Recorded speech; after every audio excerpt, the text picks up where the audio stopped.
Selamat Senang sekali siang. bisa berjumpa lagi. Saya sangat excited ini mau mendengarkan cerita Bapak Ibu bagaimana nih selama sebulan ini perkembangan risetnya. Kalau riset saya sih kayaknya mandek karena kemarin habis UAS ya, jadi lagi banyak ngoreksi.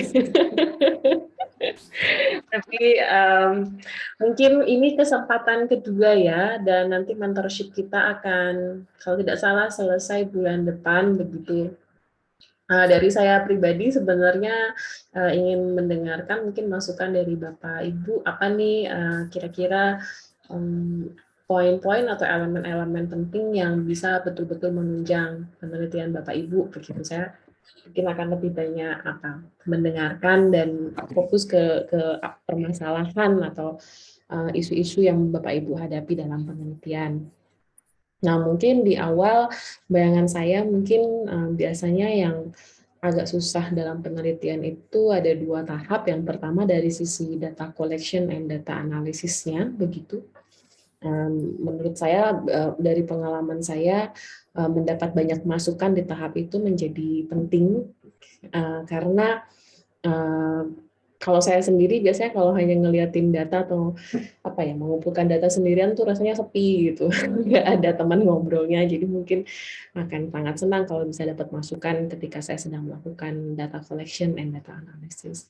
Nah, tahapan kedua yang tidak kalah penting juga menurut saya adalah writing, menulisnya sendiri begitu. Karena seringkali kalau pengalaman saya writingnya tuh lebih lama daripada risetnya.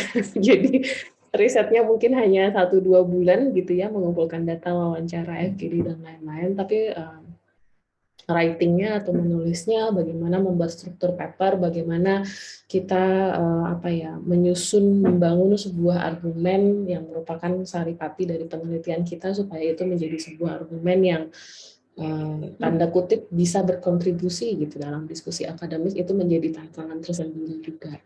Nah, mungkin usulan dari saya, dua mentorship ini bisa kita fokuskan ke dua tahap itu, kalau Bapak Ibu setuju, begitu. Di mana mungkin untuk pertemuan hari ini kita bisa mendiskusikan mengenai data collection and data analysis. Nanti silahkan Bapak Ibu yang yang sudah melakukan data collection atau belum wawancara misalnya atau belum mengumpulkan data bisa sharing, mungkin misalnya bisa sharing pertanyaan-pertanyaan penelitiannya seperti apa.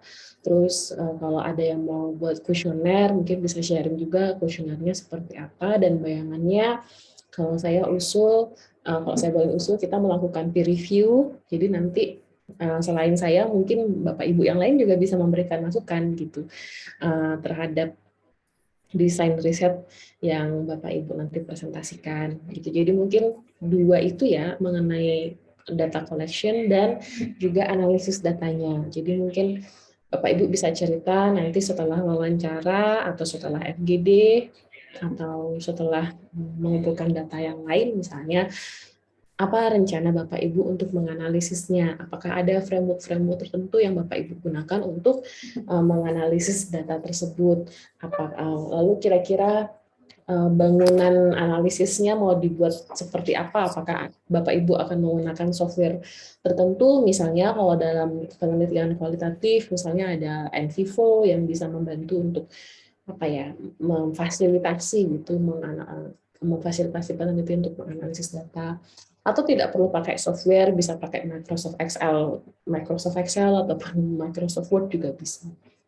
Nah, itu mungkin dari saya, Bapak Ibu, usulannya. Nanti silahkan Bapak Ibu bisa cerita bagaimana proses data collection dan data analisisnya, lalu kita bisa sama-sama saling, kalau boleh gitu, saling nimbrung gitu, supaya mudah-mudahan bisa membantu penelitian Bapak Ibu lebih lancar. Kira-kira begitu sedikit pembukaan dari saya. Silahkan kalau Bapak Ibu ada usul lain.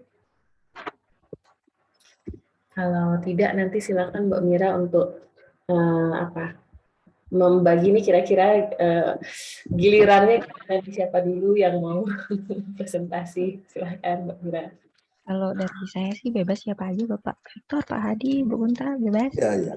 Oke, bebas. Silakan Pak Victor. Ya, terima kasih Salam selamat siang. Selamat siang. Swastiastu bagi kita semua. Assalamualaikum warahmatullahi wabarakatuh. Salam damai dan salam sehat tentunya. Ya, terima kasih sudah bisa mengundang lagi. Saya terus terang memang karena dibagi dalam beberapa tahap. Selama beberapa bulan ini memang kami sedang membagi diri dalam proses apa dan melakukan apa gitu. Jadi memang kita belum turun ke lapangan karena memang program kita turun ke lapangan itu baru pada awal bulan Juli ini. Jadi awal bulan ini kita menyelesaikan dan memberikan kajian analisis, menuliskan kajian analisis mengenai kerangka teoretiknya, Mbak. Jadi lebih banyak pada bagaimana kerangka teoretik yang kita bangun, sejarah, menganalisis historik dan juga kerangka teori yang mau dipakai nanti untuk ambil di dalam turun ke lapangan. Jadi saya bisa gambarkan bahwa kalau boleh saya boleh share screen di sini. Ini sebentar. Kalau saya diizinkan untuk share screen,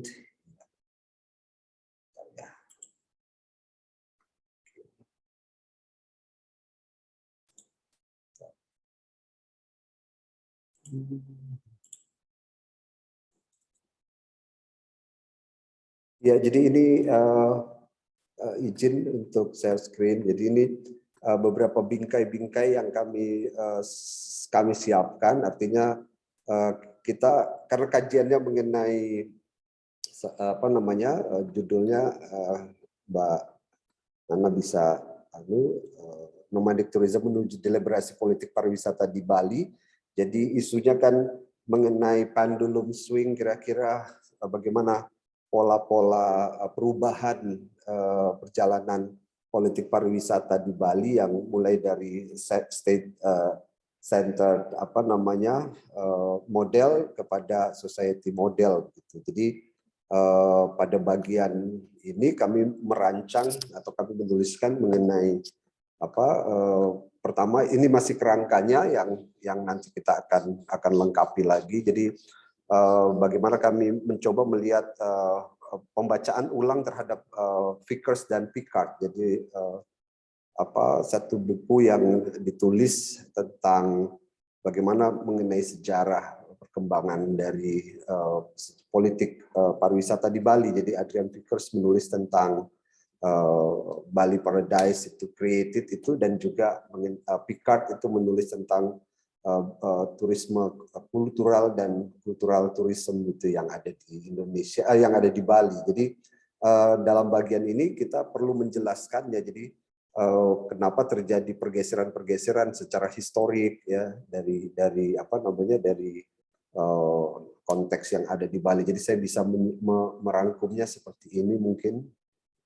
Jadi saya di bagian itu kita menjelaskan bahwa Bali itu seperti gadis cantik dalam pinangan sejarah ketika imajinasi ala Cornelis de Houtman itu datang ke Bali. Jadi dia di Bali, di Jawa perjalanannya ditolak banyak hal dengan peperangan dan sebagainya, tetapi orang-orang Bali menerima dia dengan begitu luar biasa gitu ya. Dan juga bagaimana gambaran imajinasi dari Miguel Covarrubias tentang buku yang sangat spektakuler yang ditulisnya tentang Bali, itu menggambarkan Bali itu begitu cantik dan indahnya begitu ya. Tetapi saya dengan tim juga menuliskan bagaimana imajinasi tentang Vickers dan Michael Pickard itu mengenai Bali yang sangat berbeda dari Cornelis de Houtman dan Miguel Covarrubias itu. Jadi kalau gambarannya itu seperti itu, dan kemudian ya ini ada beberapa foto-foto yang nanti juga akan dimasukkan. Jadi bagaimana Raja Bali itu menerima dengan baik Covarrubias, menerima dengan baik de Houtman pada waktu itu, dan itu dia share kemana-mana bahwa Bali itu begitu luar biasa. Jadi sejak tahun 1500-an Bali sudah terkenal di mancanegara tentang keindahan dan keramahannya dibanding dengan ketika dia tiba di beberapa tempat di Jawa dan di daerah-daerah timur. Nah, begitu juga dengan Miguel Covarrubias yang menulis buku tahun 37 mengenai Island of Bali, yang mana dia menggambarkan Bali itu dengan nuansa-nuansa yang indah sekali, perempuan, masyarakat, bagaimana keindahan alam dan seterusnya gitu ya, tanpa catatan-catatan yang kritis tentang itu. Nah, itu digambarkan sedemikian rupa dalam tadi yang saya sudah tuliskan itu.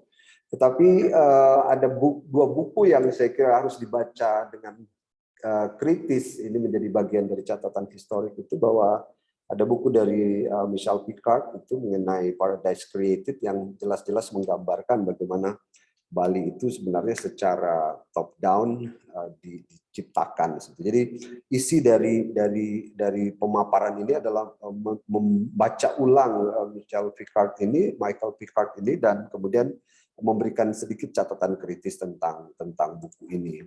Jadi melihat pergeseran sejarah politik di Bali sampai pada konsep Bali as a Paradise Created. Jadi dia mencoba melihat bahkan sampai pada kenapa Bali itu dijaga sedemikian rupa dari intervensi nilai-nilai mission yang ada di dalam konteks keagamaan baik Kristen maupun Islam, dalam konteks misi dan syiar yang kemudian dalam sejarah kekristenan Bali itu tempatnya malah jauh di Blimbing Sari sana ditaruh gitu. Nah, itu saya kira bagian dari dinamika yang sudah dituliskan di dalam bagian awal itu. Dan yang terakhir adalah mengenai catatan kritis dilanjutkan pada catatan kritis terhadap Michael Picard mengenai dua bukunya, yaitu mengenai master plan sebagai Bali sebagai destinasi wisata nasional dan internasional, ada doktrin pariwisata di sana, budaya Bali sebagai merek dagang dan penanda identitas, dan seterusnya. Dan buku yang terbaru tahun 2021 ini kembali lagi menegaskan tentang bagaimana Bali mencari kembali akar identitas kehidupan identitasnya lah begitu ya, supaya menjadi bagian yang tidak terkooptasi dengan kekuasaan. Nah, ini digambarkan sedemikian rupa supaya pembaca atau kami memulai dengan penelitian mau mengatakan bahwa ini loh, Bali itu memang pada kenyataannya secara historik memang mengalami persoalan di dalam politik pariwisatanya yang ternyata sangat top down dan tidak memberi ruang kepada kebalian itu untuk mengeksplorasi lebih dalam. Nah, poinnya di situ. Dan kemudian ini yang kami masih pertajam lagi tentang kerangka teoretiknya mengenai bagaimana kalau ketika itu dihubungkan dalam kasus Canggu, karena kita tahu bahwa secara umum bahwa politik Bali itu sangat kooptatif terhadap Bali sendiri, politik pariwisatanya, tetapi dengan membangun kerangka teoretik deliberative policy analysis dari Martin Hajar dan Hendrik Wagener ini yang kami baru menuliskannya sampai pada kerangka teoretiknya. Jadi sampai hari ini baru sampai pada kerangka teoretik untuk membuat misalnya masuk pada metodologinya. Jadi itu yang kami akan lanjutkan, nanti mungkin bisa memberikan masukan, Mbak, bersama teman-teman. Jadi ada lima seperti yang saya katakan, ada 5 hal yang dibangun dalam kerangka teoretik itu. Yang pertama adalah mengenai the new space politics. Jadi kita akan membahas ruang-ruang politik yang berubah dari mengacu juga kepada model yang tadi dianalisis terhadap 2 buku yang tadi kami baca itu yang sudah dituliskan. Apakah ruang-ruang politik ini akan memberi ruang yang luas bagi Canggu, pemerintahan lokal itu, untuk merespon model pariwisata yang mereka akan bangun gitu. Jadi deliberasi policy-nya dari bawah, tapi dipengaruhi oleh perubahan ruang politik dari era lama itu, dari Orde Lama, Orde Baru, sampai dengan reformasi itu seperti apa ya. Ini yang mungkin nanti dalam metodologi wawancaranya kami harus lebih pertajam apakah memang terkait ke arah ini gitu. Artinya ada nggak pengaruh dari ruang-ruang politik yang berubah itu terhadap kekuatan model pariwisata yang dibangun sekarang di Canggu. Yang kedua, saya kira ini yang kami lagi sedang elaborasi, bagaimana pembahasan mengenai perumusan kebijakan politik di era ketidakpastian, khususnya dalam konteks di era 2 tahun terakhir. Jadi nanti dalam wawancara kami ingin mengatakan bagaimana sih sebenarnya di era yang nggak pasti ini kenapa Canggu kok masih bisa oke dengan nah harapan kita mendapatkan jawaban-jawaban yang memang itu sangat bottom up dari apa baik itu pada perubahan politiknya, perubahan konstelasi kebijakan dan sebagainya. Dan yang ketiga juga melihat dinamika heterogenitas dalam masyarakat. Seberapa besar pengaruh heterogenitas di Canggu itu mempengaruhi daya dorong pariwisata berbasis lokalitas itu. Jadi jangan-jangan nilai konteks heterogenitas yang besar di Canggu itu mempengaruhi juga mengenai bagaimana pertumbuhan bottom up dari pariwisata yang ada di Canggu itu. Harapannya begitu dan nanti tentu akan dilihat dalam wawancara. Begitu juga dengan munculnya kesaling tergantungan satu dengan yang lainnya. Artinya kepentingan ekonomi politik yang saling tergantung nampaknya itu memudahkan mengurangi ruang konflik untuk menjaga keseimbangan secara natural gitu ya. Jadi berkelindannya beragam kepentingan yang ada di Canggu itu apakah itu bisa menjadi kekuatan atau bagaimana gitu. Itu kalau melihat model-model kebijakannya deliberatif nyambung nggak begitu harapannya begitu. Dan juga yang terakhir mengenai policy making dynamic trust of identity, jadi kepercayaan dan identitas.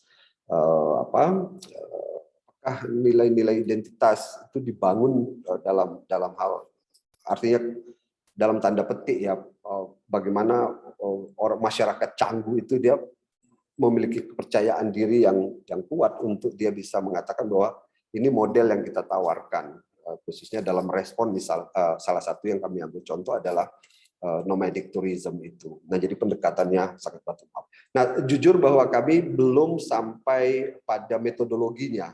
Jadi baru sampai pada kerangka teoretik ini yang harapannya awal minggu pertama bulan Juli kita breakdown menjadi beberapa pertanyaan-pertanyaan yang nanti mengarah pada lima hal ini, dan dengan harapan itu kemudian kita bisa mengeksplorasinya dengan menuliskannya. Jadi kami baru menyelesaikan tulisan sampai hanya pada kerangka teoretik ini. Jadi analisa terhadap 2 buku yang ada atau mungkin ada beberapa juga yang kita akan tambahkan nanti dan kemudian masuk pada kerangka teoretik seperti ini. Dan kemudian nanti sedikit mungkin sampai akhir bulan ini atau awal minggu ini mencoba untuk sampai pada metodologinya.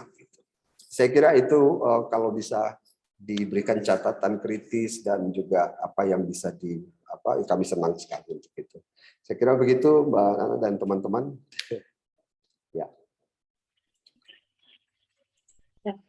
Terima kasih banyak Pak Victor. Tadi atas paparannya. Mungkin dari Bapak Ibu yang lain, apa ada pertanyaan atau mungkin komentar dulu ke Pak Victor? Silahkan. Jika ada. Kalau tidak, mungkin saya izin duluan gitu ya. Nanti silahkan Bapak Ibu kalau ada bisa menambahkan gitu nanti. Mungkin dari saya Pak Victor setidaknya ada 2 poin yang ingin saya sampaikan tadi setelah mendengar presentasinya Pak Victor. Menurut saya justru ini sudah setengah jalan dari sisi data collection karena kalau saya lihat dari proposal penelitian Bapak kan data collection yang pertama itu adalah studi literatur di mana tadi sudah disampaikan ini hasilnya. Jadi sekarang tinggal melakukan wawancara mendalam ke Canggunya gitu ya. Mungkin dan menurut saya mudah-mudahan pertemuan ini bisa justru menjadi momen yang tepat gitu karena Bapak belum melakukan wawancara, jadi mudah-mudahan nanti masukan dari Bapak Ibu yang lain bisa setidaknya memberi pertimbangan ke Pak Victor untuk menyusun atau merancang wawancaranya nanti akan seperti apa. Mungkin dari saya ada 2 hal yang ingin saya sampaikan. Yang pertama tadi ketika mendengarkan bagaimana imajinasi tentang Bali itu sudah dibangun melalui publikasi-publikasi yang telah diterbitkan begitu. Tadi saya salah satu komentar atau salah satu istilahnya pertimbangan yang ada dalam benak saya itu sebagian besar publikasi yang terbitkan itu melihat Bali secara eksogenus menurut saya Pak Victor. Jadi sebagian besar melihat Bali itu dari perspektif orang luar begitu yang datang ke Bali dan melihat Bali itu seperti apa. Saya kurang tahu juga ini tujuan penelitian Pak Victor, direction-nya mau seperti apa, tapi mungkin sedikit pertanyaan dari saya, apa bisa mungkin Pak Victor mempertimbangkan untuk juga menambah perspektif yang bersifat endogenus atau perspektif yang melihat Bali dari orang Bali sendiri begitu. Itu satu komentar dari saya gitu, dan tentu saja kalau tidak memakai perspektif endogenus juga tidak masalah menurut saya, tapi mungkin nanti perlu ada semacam justifikasi mengapa perspektif-perspektif yang digunakan sebagian besar adalah perspektif yang bersifat exogenous begitu. Nah, itu yang pertama. Lalu yang kedua, terkait dengan theoretical framework, menurut saya seandainya saya melakukan penelitian yang Bapak lakukan, itu theoretical framework itu sudah sangat membantu menurut saya. Setidaknya ada 5 aspek nanti yang bisa menjadi semacam guide gitu ya, yang membimbing untuk membuat pertanyaan-pertanyaan penelitian. Tadi ada 5 aspek itu mengenai space begitu. Jadi mungkin nanti pertanyaan penelitiannya terkait dengan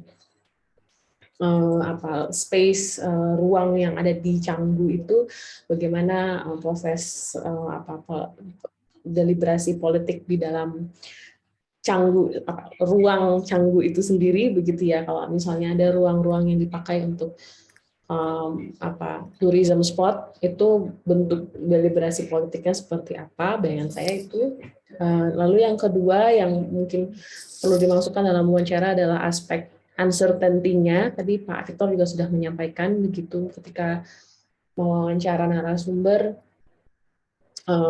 pertanyaan-pertanyaan tentang bagaimana narasumber merespon isu-isu yang bersifat tidak pasti atau merespon dampak-dampak dari ketidakpastian itu seperti apa. Mungkin yang perlu dilakukan adalah membuat ketidakpastian ini menjadi lebih lebih fokus, lebih detail gitu, misalnya langsung spesifik aja berbicara mengenai COVID-19, atau kalau ada uncertainties lain mungkin Pak Victor bisa menambahkan juga. Lalu aspek yang ketiga tadi masalah difference tadi Pak ya, mengenai perbedaan itu, mungkin nanti Pak Victor bisa menyusun pertanyaan penelitiannya yang mengarahkan narasumber untuk berbicara tentang sebuah perbedaan perspektif. Mungkin dari sisi rekognisi dulu menurut saya, apakah mereka menyadari ada perbedaan itu, seberapa istilahnya seberapa dalam atau seberapa besar mereka melihat perbedaan yang ada di depan mata mereka begitu. Nah, setelah mereka merekognisi, baru menurut saya kita bisa menggali lebih dalam responnya, reaksinya, bagaimana mereka merespon terhadap perbedaan itu. Bayangannya kan berarti kalau ada shifting gitu ya, ada pergeseran yang tadinya state center menuju community center, bayangannya harusnya nanti akan terlihat perbedaan itu atau respon terhadap perbedaan itu di level komunitas, mereka sebenarnya merasa itu sudah everyday activities begitu, everyday practice, mereka tidak terlalu keberatan dengan adanya perbedaan, tapi mungkin nanti narasi-narasi perbedaan itu akan muncul atau kuat di level pemangku kebijakannya atau di level atasnya. Bayangan saya begitu ya. Jadi kalau memang nanti salah satu hasil wawancaranya memang seperti itu, menurut saya itu bisa menjadi salah satu evidence yang menunjukkan ada pergeseran sebenarnya dari state center menuju community center ketika mereka berbicara mengenai difference. Lalu aspek yang keempat mengenai interdependence. Nah, mungkin kalau interdependence ini melihat apakah ada semacam hubungan yang saling ketergantungan, hubungan yang saling menguntungkan gitu antara aktor-aktor dalam Canggu itu sendiri. Nah, mungkin kalau saya pribadi misalnya yang saya penasaran melihat kalau hubungan antara orang lokal dengan turisnya seperti apa di Canggu gitu ya. Kalau memang ada hubungan yang bersifat ketergantungan, berarti nanti perlu dilihat dari sisi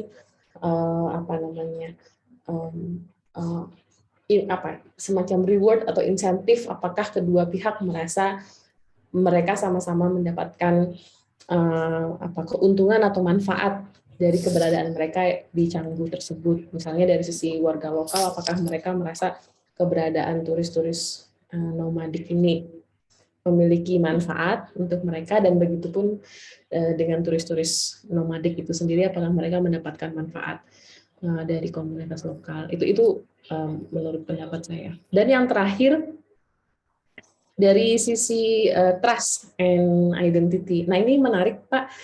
Kalau saya pribadi, saya mungkin akan sangat menanti gitu jawaban mereka, terutama jawaban nanti narasumber Bapak yang akan diwawancara. Bagaimana mereka melihat identitas mereka begitu ya, terutama yang turis-turis nomadik ini ya. Apakah ada perbedaan begitu dengan cara pandang turis biasa gitu? Mungkin yang tadinya turis yang bukan nomadik, ada turis yang memang ini untuk holiday begitu ya, untuk liburan saja. Nah, apakah ada cara pandang yang berbeda ketika secara spesifik kita menargetkan yang nomadic tourism ini? Bagaimana mereka melihat diri mereka sendiri?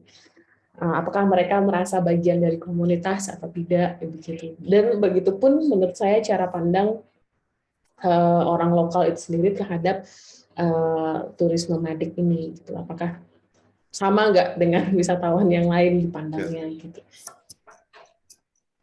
Begitu Pak Victor. Nah, mungkin yang perlu dipertimbangkan nanti dari sisi wawancara, apakah Bapak akan membuat pertanyaan penelitiannya ini bersifat semi-structured atau full structured begitu. Karena lagi-lagi menurut saya itu ada kelebihan dan kekurangannya. Tapi kalau saya mungkin cenderung ke semi-structure karena kalau dilihat dari theoretical framework yang Bapak bangun ini kan data yang Bapak butuhkan cukup mendalam ya. Misalnya mengenai bagaimana mereka melihat identitas mereka, bagaimana mereka melihat perbedaan begitu. Mungkin kalau dari saya pribadi akan melihatnya akan menggunakan pertanyaan-pertanyaan yang bersifat semi-structure. Sekian Pak mungkin dari saya. Ya. Kalau ada respon silahkan. Iya, terima kasih, sangat membantu. Jadi khusus untuk dua hal, yang pertama soal indigenous perspektif ini saya kira penting sekali. Jadi mungkin saya akan tambahkan ada beberapa penulis memang yang orang Bali yang memang melihat ini secara kritis, itu juga bisa menjadi komparasi. Jadi tidak hanya perspektif para sejenis perspektif aja ya, tetapi dari luar. Saya kira ini sangat membantu, dan juga wawancara semi struktural ini juga menjadi menarik, sangat membantu kami untuk memetakan kembali pola model-model wawancara yang ada. Terima kasih sekali, sangat membantu karena saya nggak kepikiran soal karena kita selalu dengan perspektif luar untuk melihat bagaimana melihat Bali, tapi tambahan mungkin jadi ada 3 atau 4 bacaan mungkin yang bisa dikolaborasikan seperti itu. Terima kasih. Terima kasih, Mana. Sama-sama Pak Victor. Silakan Bapak Ibu yang lain kalau ada pertanyaan atau masukan untuk Pak Victor. Kalau dari saya udah jos itu Pak Victor. Mantap sekali. Tulisnya ya. Kayak udah langsung tinggal tembak aja tuh Pak. tinggal jalan sama. Mbak Nana, saya izin kalau setelah Pak Victor, mungkin saya akan presentasi karena saya masih di kampus, takutnya nanti setelah jam 3 kampusnya dikunci, saya jadi kunci. Karena pernah ada kasus seperti itu, Pak. Waduh. Kasus dikunci. Siap. Ya sudah kalau gitu silahkan Prihadi Ya, nanti terima sudah kasih, terima kunci kasih, nih. Mbak Nana. Terima kasih Pak Victor. Oke, terima kasih Mbak Nana, Mbak Mira, teman-teman, Pak Victor, Mbak Kunta, dan juga Mbak Anastasia, dan terutama juga untuk buat Mbak Nana. Tadi kalau saya mendengar penjelasan Pak Victor itu sebenarnya agak minder juga ya. Progresnya Pak Victor sudah mantap banget, mantap betul Pak selama 1 bulan. Jadi kalau saya mungkin progresnya belum sejauh itu Mbak Nana, karena ya ada satu dan lain hal di fakultas itu sedang ada banyak kegiatan ya Pak Victor ya kemarin, jadi banyak terbagi fokus. Tapi itu sebenarnya nggak harus menjadi sebuah alasan ya. Tapi bagaimanapun juga setelah melakukan beberapa progres, mungkin tidak seprogresif dari Pak Victor, tapi ada beberapa hal yang ingin saya diskusikan dengan Mbak Nana, terutama di dalam hal masukan atau insight-insight baru gitu. Dan juga buat teman-teman lain, rekan-rekan lain, Mbak Anas, Mbak Kunta, dan juga Pak Victor, saya juga mohon untuk masukannya, karena saya rasa penelitian saya ini masih di tahap yang prematur ya, masih perlu banyak sekali peruncingan agar lebih tajam seperti itu Mbak Nana. Oke, saya mohon izin untuk share screen mungkin ya. Saya belum bikin PPT seperti Pak Victor tadi, karena saya bikinnya hanya lewat di Word saja seperti itu, seperti yang telah tampil di layar ya.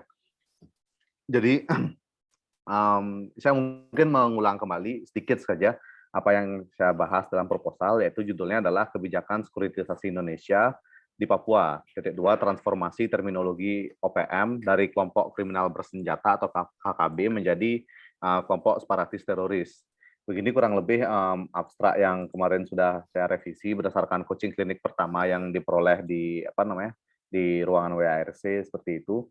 Kemudian di sektor atau di bagian latar belakang juga ada beberapa hal yang saya revisi sebenarnya berdasarkan insight-insight dari Mbak Nana kemarin, yaitu lebih menekankan pada critical moment-nya gitu. Jadi ada beberapa hook, yaitu critical moment, kenapa bisa terjadi pergeseran paradigma seperti itu dari terminologinya KKB atau kelompok kriminal bersenjata kemudian menjadi kelompok separatis teroris, sehingga membuat penelitian ini kemudian penting untuk dibahas gitu.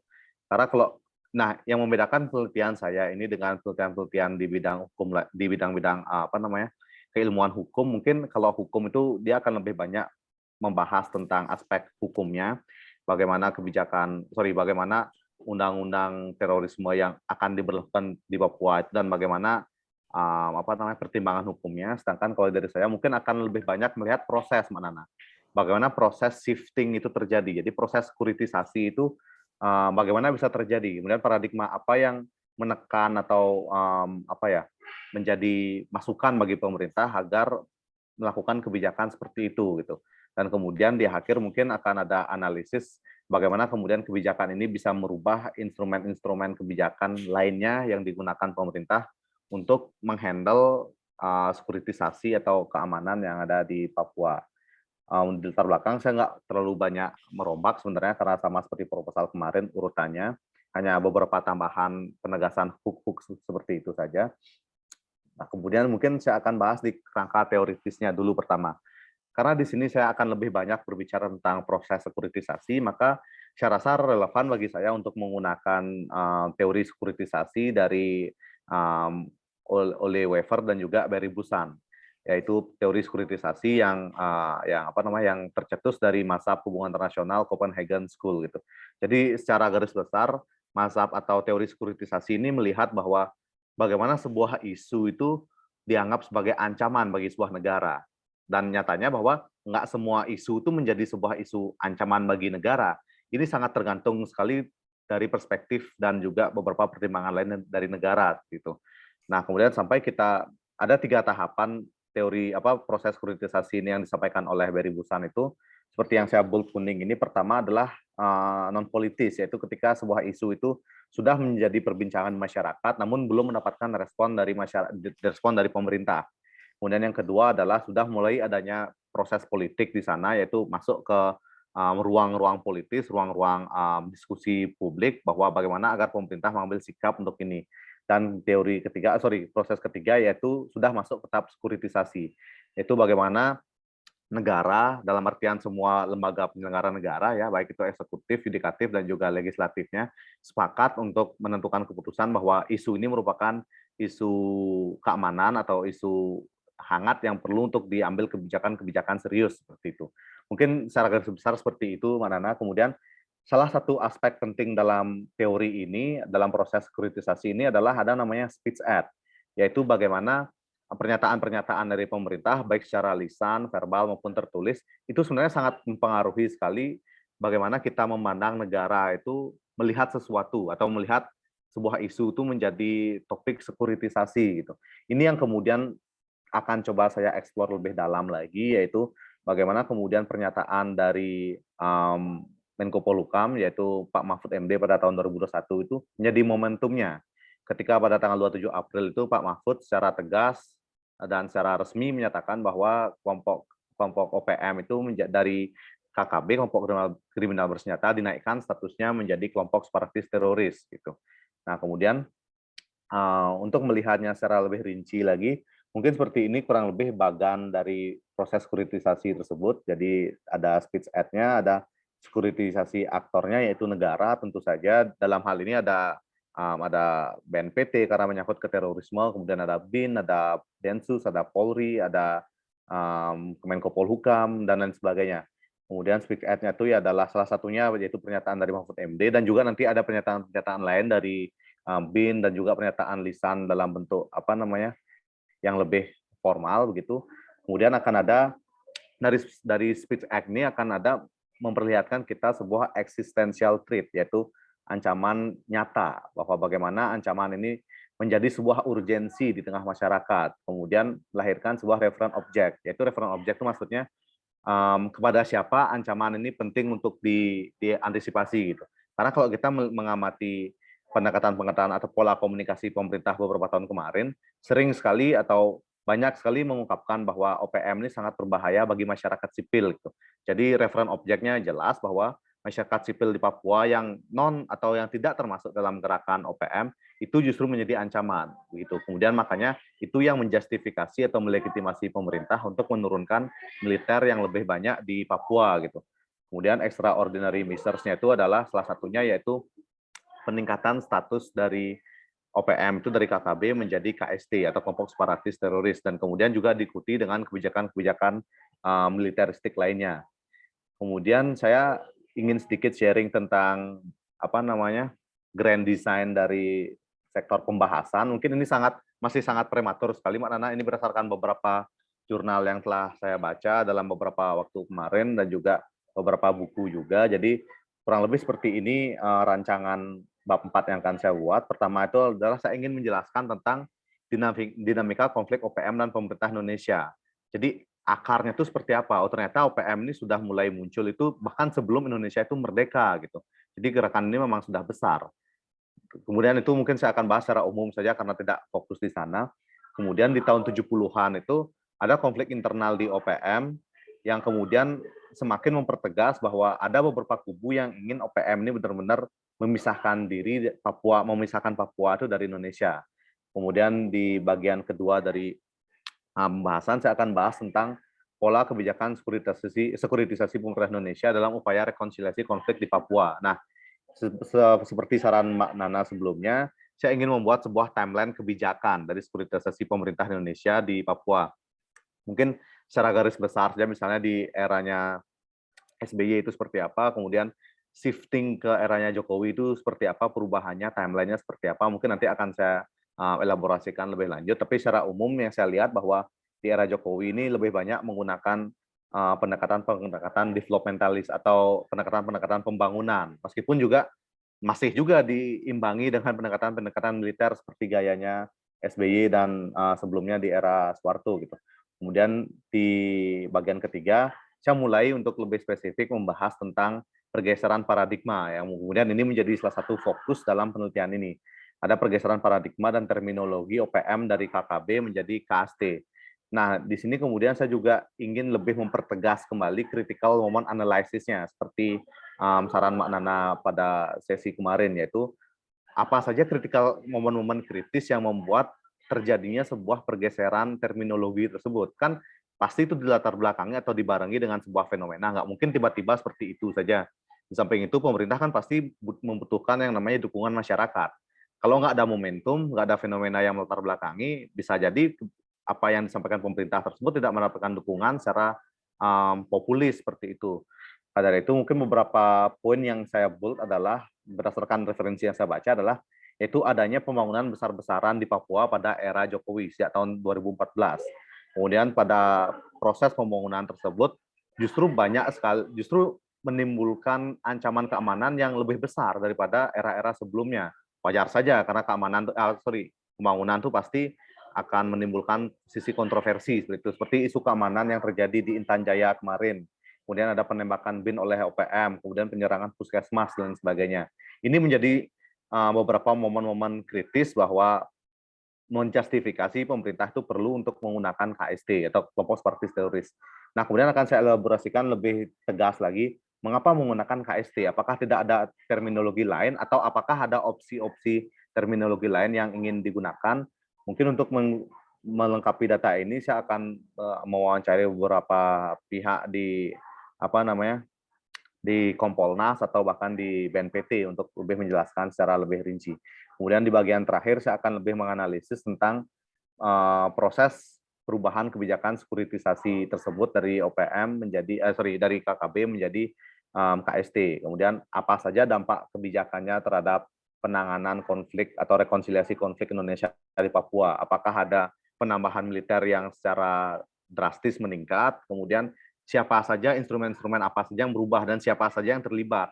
Apakah sebelumnya karena ini bahasanya adalah teroris, otomatis kan yang lebih banyak itu berarti BNPT yang nanti akan melakukan koordinasi. Nah, ketika BNPT itu masuk, otomatis ada juga sisi-sisi deradikalisasinya juga. Sama seperti bagaimana BNPT melakukan upaya kontraterorisme terhadap kelompok Jemaah Islamiyah, JAD, dan lain sebagainya. Berarti akan ada dialog-dialog seperti itu yang coba dilakukan oleh pemerintah. Nggak hanya menggunakan sisi-sisi militeristik. Kemudian juga saya ingin melihat bagaimana kepentingan lain, terutama di sektor ekonomi, ini yang diuntungkan ketika pemerintah itu membuat kebijakan sekuritisasi ini. Karena tujuan utama dari sekuritisasi itu ya untuk melancarkan pembangunan dan ekonomi, kan tujuan utamanya itu gitu. Jadi beberapa hipotesis yang saya catat ini masih sangat orak-orak sekali. Mungkin di awal-awal saya nggak usah jelaskan karena tadi udah saya jelaskan secara sedikit.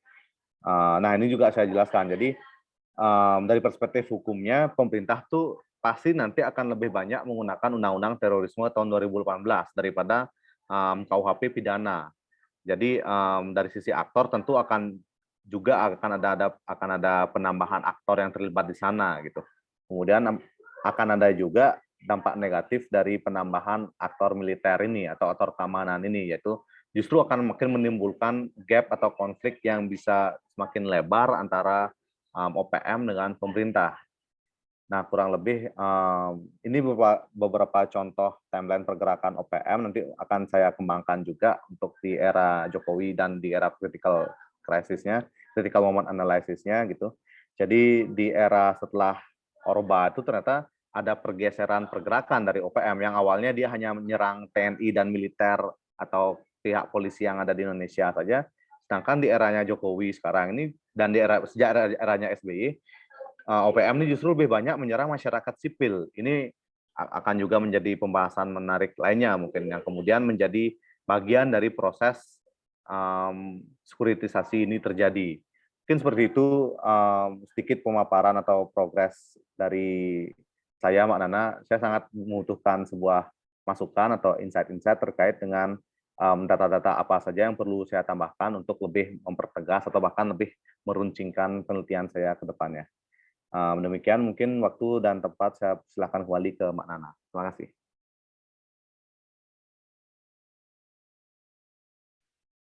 Baik, terima kasih Bu Hadi ya atas paparannya. Mungkin dari saya, ini komentar generalnya karena tadi yang dipresentasikan itu adalah rancangan paper ya, dan menurut saya ini sudah setengah pekerjaan dari penulisnya gitu ya. Tadi tadi nggak saya lihat, saya udah 3.000 kata kali ya kalau nggak salah tadi.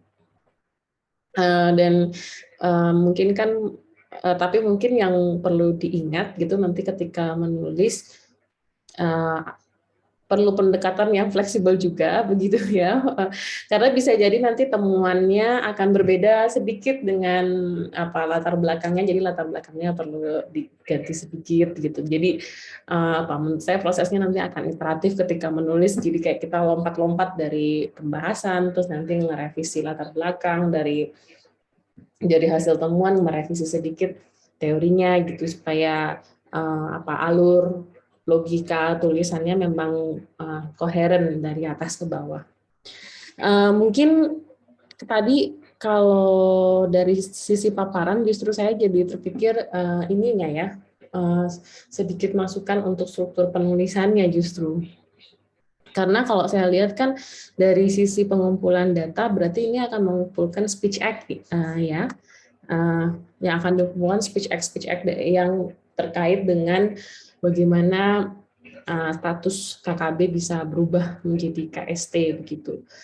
Mungkin kalau dua dulu deh dari sisi pengumpulan data dulu. Mungkin yang bisa dipertimbangkan ketika nanti mengumpulkan data adalah metode kodifikasinya nanti mau seperti apa begitu. Bagaimana cara mengkategorikan speech act itu, kalau misalnya ada statement-statement yang penting itu kira-kira mau dimasukkan kemana. Nah, mungkin dari saya tadi melihat paparannya Pak Hadi, itu setidaknya ada bisa pakai kodifikasi dari teori sekuritisasi yang tadi ada 3 itu ya, non-politis, politis, threat atau security begitu. Jadi mungkin nanti ketika Pak Hadi melihat pernyataan-pernyataan nanti dari para pejabat itu, dan kembali lagi karena ini adalah ilmu sosial ya, kita di sini latihan interpretasi kan sebenarnya. Jadi nanti kalau ada pernyataan-pernyataan yang menurut Pak Hadi itu bisa diinterpretasikan sebagai ini nih salah satu pernyataan yang sebenarnya mendorong sekuritisasi dari KKB menjadi KST, tapi dia masih bersifat non politis, maka itu dimasukkan ke kolom. Kalau misalnya mau dibikin di Excel berarti ada 3 kolom ya, non politis, kolom politis, dan kolom security gitu. Berarti ini masuk ke kolom non politis. Lalu ada pernyataan-pernyataan lain yang bersifat politis. Jadi saya nggak bisa ini juga. Jadi mungkin bisa dibayangkan aja ya Pak Hadi bisa ketika nanti mengumpulkan data, ketika membacanya di Excel membuat 3 kolom dulu, non politis, politis, dan security. Terus mungkin bisa ditambahkan juga dari sisi timeline-nya begitu. Karena menurut saya nanti bisa jadi temuan menarik juga ya, apakah memang proses sekuritisasi itu bersifat linier gitu. Kalau dilihat dari pernyataan-pernyataan speech act-nya ya. Misalnya apakah memang betul nanti kebanyakan di sekuritisasi itu dimulai dengan yang non politis dulu di awal, baru yang politis, baru yang security. Nah, itu akan ditunjukkan nanti dari timeline-nya, kapan pernyataan itu dibuat. Dan kalau ternyata tidak, menurut saya itu bisa menjadi temuan lain yang bisa Pak Hadi tambahkan di bagian pembahasan begitu. Dari sisi prosesnya ya, berbicara mengenai dinamika proses sekuritisasi itu sendiri.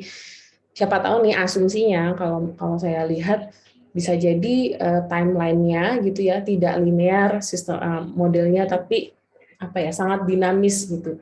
Nah, mungkin nanti penelitiannya Pak Hadi bisa menggambarkan dinamikanya itu seperti apa gitu. Apakah dinamikanya itu akhirnya kalau dibuat polanya bisa bersifat top down, jadi pernyataan-pernyataan itu semua dibuat oleh pemimpin tertinggi dulu, presiden gitu, baru diikuti oleh pernyataan-pernyataan menteri-menteri dan bawahan-bawahannya, bisa jadi seperti itu.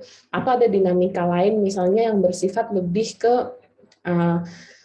waktu ya, lebih ke berdasarkan eventnya gitu. Jangan-jangan sekuritisasi itu lebih cepat prosesnya atau lebih apa ya istilahnya lebih cepat direspon pernyataannya kalau dia melibatkan event-event yang bersifat tragedi, konflik lapangan gitu. Misalnya tadi kan kalau lihat dari timeline ada banyak apa istilahnya kasus-kasus keamanan di situ. Jangan-jangan seperti itu dinamikanya. Nah menurut saya jadi selain 3 kolom non-politis, politis, dan security, penting untuk dimasukkan kolom waktu kapan pernyataan itu dibuat. Lalu mungkin yang kolom lainnya yang bisa ditambahkan nanti ketika melakukan analisis, catatan-catatan penting. Karena menurut saya tadi kan salah satu pembahasan yang ingin Pak Hadi sampaikan itu adalah alasan mengapa harus memilih KST begitu ya. Nah mungkin nanti di catatan itu atau di keterangan itu Pak Hadi bisa membuat semacam apa ya kode begitu pernyataan ini yang menjadi logika kenapa menjadi KST atau pernyataan ini yang menjadi istilahnya masalahnya kalau balik ke isu tentang framing yang kita bicarakan pertemuan lalu kan ada problem, solution, rasional begitu. Jadi kalau kita melihat pernyataan itu ada pernyataan-pernyataan yang berusaha menekankan ini masalahnya, ini problemnya.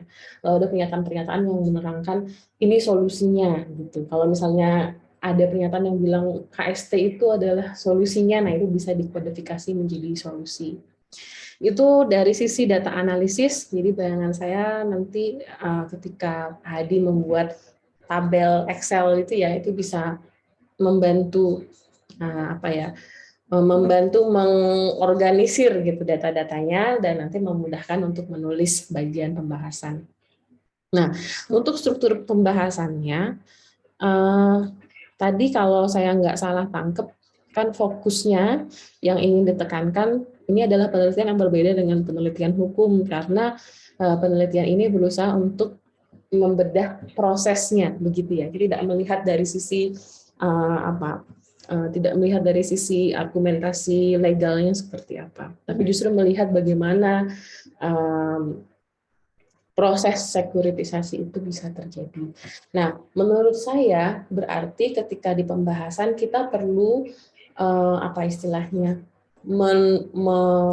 memikirkan sebagai pembaca gimana nih alur berpikir yang sistematis sehingga nanti pembaca akhirnya di ujung atau ketika membaca itu betul-betul mendapat jawaban oh begini ya proses sekuritisasinya. Nah biasanya mungkin bisa dimulai dengan informasi-informasi yang general begitu general lalu semakin mengerucut dan akhirnya nanti sampai ke inti argumennya. Nah kalau saya lihat tadi dari subsection dari yang dituliskan oleh Pak Hadi itu mungkin yang pertama berbicara mengenai dinamika konflik OPM itu saya setuju itu bisa menjadi pengantar untuk pembaca. Kita asumsikan pembaca nggak ngerti OPM gitu ya, jadi nggak ngerti kasus Papua. Nah mungkin Pak Hadi bisa menuliskan buat yang nggak ngerti apa nih informasi penting yang perlu mereka ketahui. Nah bayangan saya karena ini salah satu penelitian yang menganalisis narasi mungkin langsung saja di bagian dinamika konflik OPM itu bisa diceritakan kapan OPM itu dilihat sebagai KKB, begitu kapan OPM itu dilihat sebagai KST dan apa implikasi dari transisi itu. Nah itu mungkin bisa jadi tambahan. Jadi bayangan saya biar tidak terlalu luas nanti malah dia jadi satu paper sendiri takutnya kan kalau tidak dibatasi. Lalu yang kedua saya juga sepakat berbicara mengenai timeline kebijakan. Yang kedua justru saya tadi melihatnya ke ini dulu, ke dampaknya dulu, dampak kebijakan KST karena masih ada hubungannya dengan dinamika konflik tadi. Tapi ini hanya usulan saya saja, nanti kembali lagi melihat dari data-datanya Pak Hadi seperti apa ya. Kalau saya tadi melihatnya dampak kebijakan KST dan kepentingan lain mana tadi ya yang terakhir itu ya poin terakhir itu menurut saya bisa naik ke atas menjadi poin 2. Nah baru mulai mengerucut akhirnya ke timeline kebijakan. begitu, berbicara timeline dan mengerucut lagi ke momen analisisnya, begitu ya. Nah, mungkin nanti yang perlu dibedakan apa perbedaannya timeline dengan critical moment. Nah, mungkin kalau timeline kan berbicara secara general, begitu ya, bagaimana proses perubahan dan dinamika konflik OPM ini yang tadinya KKB menjadi KST. Itu timeline-nya, dan menurut saya mungkin di sini sifatnya lebih deskriptif section-nya ya. Hanya menurut saya Pak Hadi perlu menuliskan apa nih poin-poin penting atau apa ya istilahnya? Ya, apa poin-poin penting yang perlu pembaca ketahui ketika mereka ingin memahami timeline kebijakan dari OPM ini. Baru yang berikutnya berbicara mengenai critical moment analysis. Menurut saya bedanya critical moment analysis itu adalah momen-momen mana yang menurut Pak Hadi ini menentukan pergeserannya gitu ya. Nah, mungkin nanti hasil yang kolom itu yang tadi dari 3 kolom itu bisa dipakai di sini.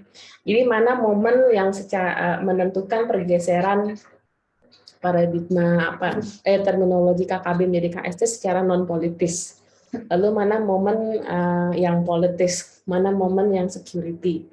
Seandainya momen itu bisa dipisah 3, tapi kalau misalnya nanti ternyata momen ini tuh menurut Pak Hadi nyampur sebenarnya, ada nuansa politis, ada nuansa non politisnya, ya nggak apa-apa, itu bagian dari temuan juga. Tapi menurut saya critical moment analysis itu lebih spesifik menjelaskan pergeserannya, perubahannya. Ini di momen ini ada pergeseran, di momen ini ada pergeseran gitu.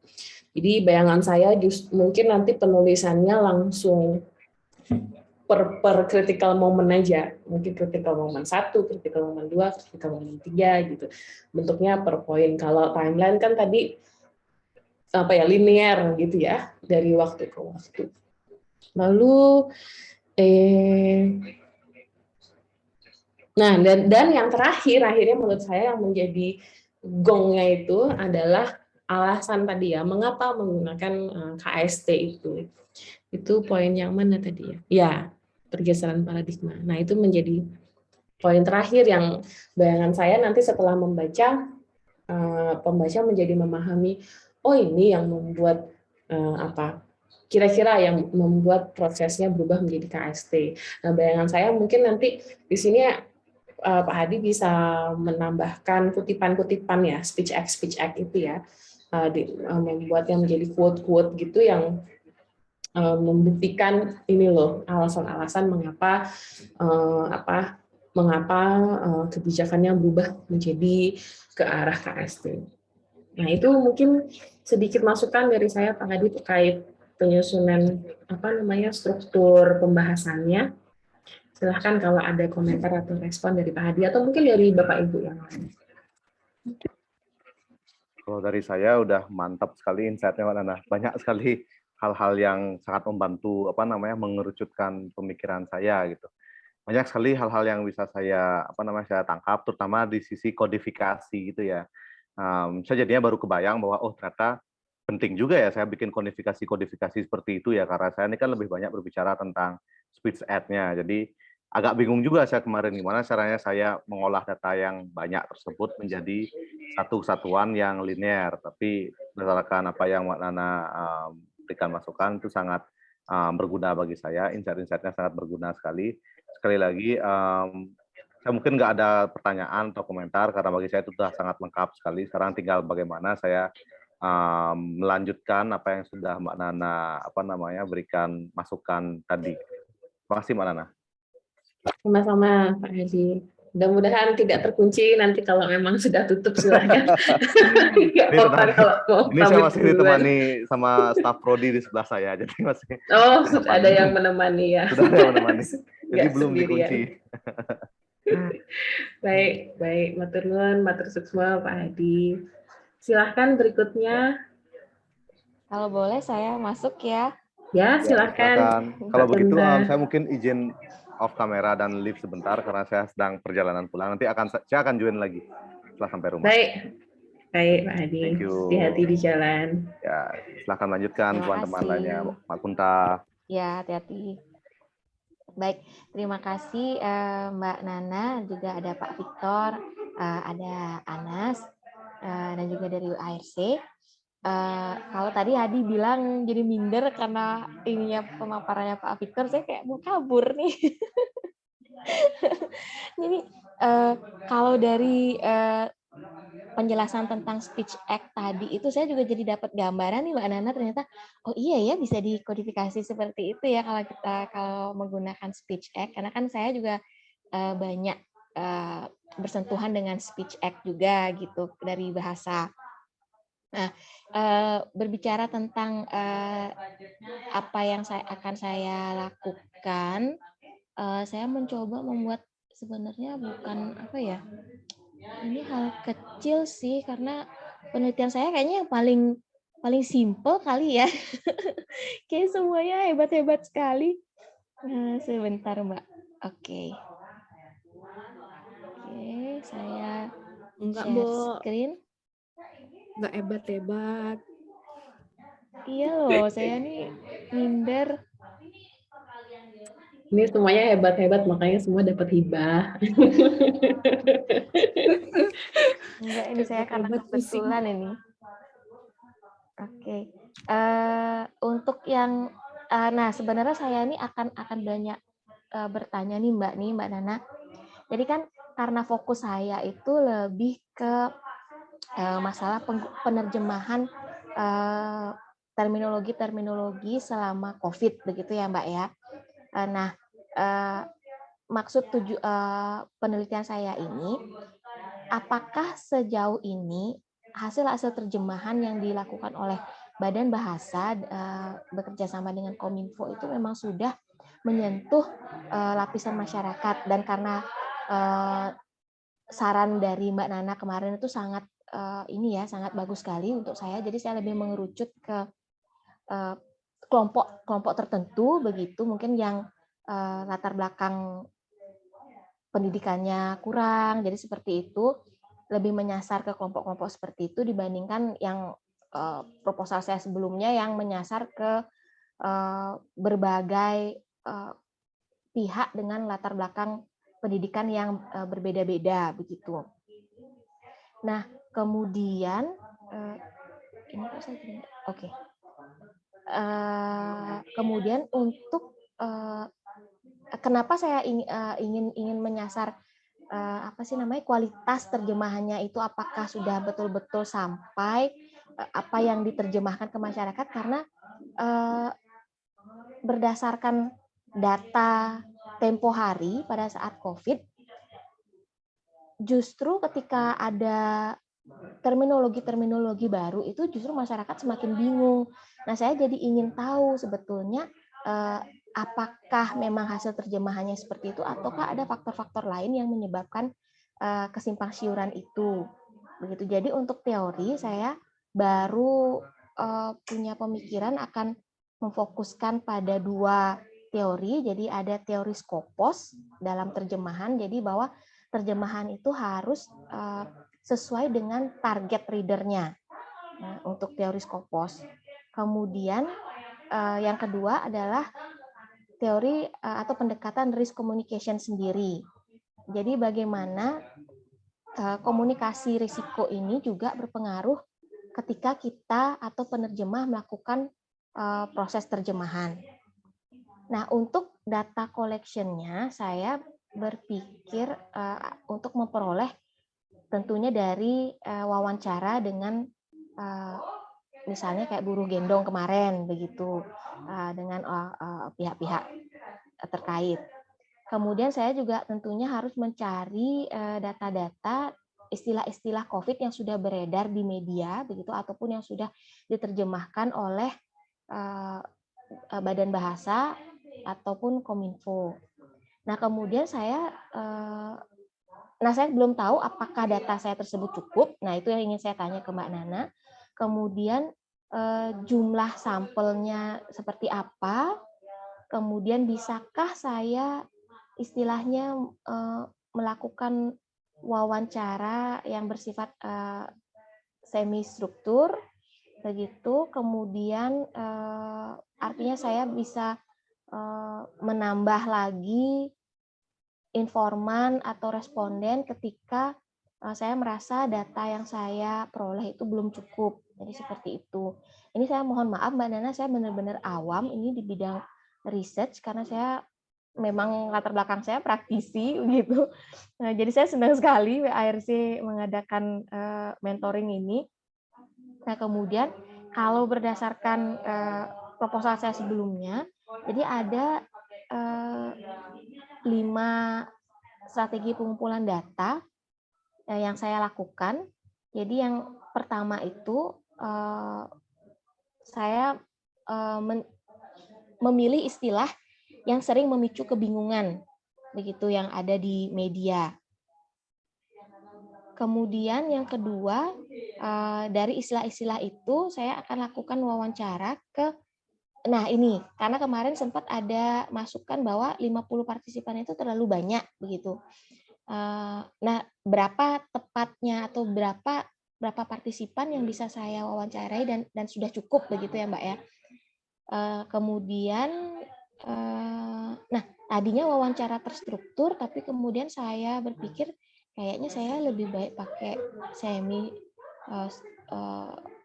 semi, tidak hanya terstruktur. Nah, kemudian, nah ini yang kemarin itu kan saya lebih kayak terlalu broad begitu, terlalu luas. Jadi ada mahasiswa, pekerja kantoran, jadi seperti itu. Jadi saya akan lebih mengerucut seperti saran Mbak Nana. Kemudian, nah, apakah saya perlu melakukan wawancara dengan badan bahasa selaku penyusunnya untuk mengetahui apakah mereka sudah melakukan semacam uji coba begitu terlebih dahulu? Apakah ada kelompok tertentu yang mereka lakukan uji coba? Apakah mereka paham ataukah mereka ada miskonsepsi di sana? Nah, itu apakah saya perlu melakukan wawancara pada badan bahasa atau Kominfo? Itu yang ingin saya tanyakan. Kemudian, nah dari data-data itulah saya akan mengevaluasi sejauh mana penggunaan istilah selama pandemi itu membantu keberhasilan komunikasi pemerintah. Nah, terkait dengan analisisnya, saya ingin mengelompokkan terminologi tersebut berdasarkan pemahaman yang saya peroleh dari hasil wawancara. Jadi apakah pemahamannya tepat seperti apa yang dimaksud sebetulnya oleh istilah sumbernya. Jadi dalam bahasa Inggris misalnya apa yang dimaksud, kemudian pemahamannya ketika istilah dalam bahasa asing itu diterjemahkan apakah tepat, apakah dia bergeser, apakah dia betul-betul menyimpang, begitu. Kemudian setelah itu saya ingin melakukan analisis kenapa kalau terjadi misalnya pergeseran atau penyimpangan, kenapa sih bisa terjadi pergeseran dan penyimpangan? Apakah karena terjemahannya yang ambigu, begitu, atau pemilihan katanya itu, diksinya itu memang menyebabkan ambiguitas, ataukah mungkin ada faktor lain? Nah, apakah bisa saya memasukkan dalam penelitian saya ini faktor lain tersebut? Contohnya, misalkan karena ada semacam framing media begitu. Jadi media yang membuat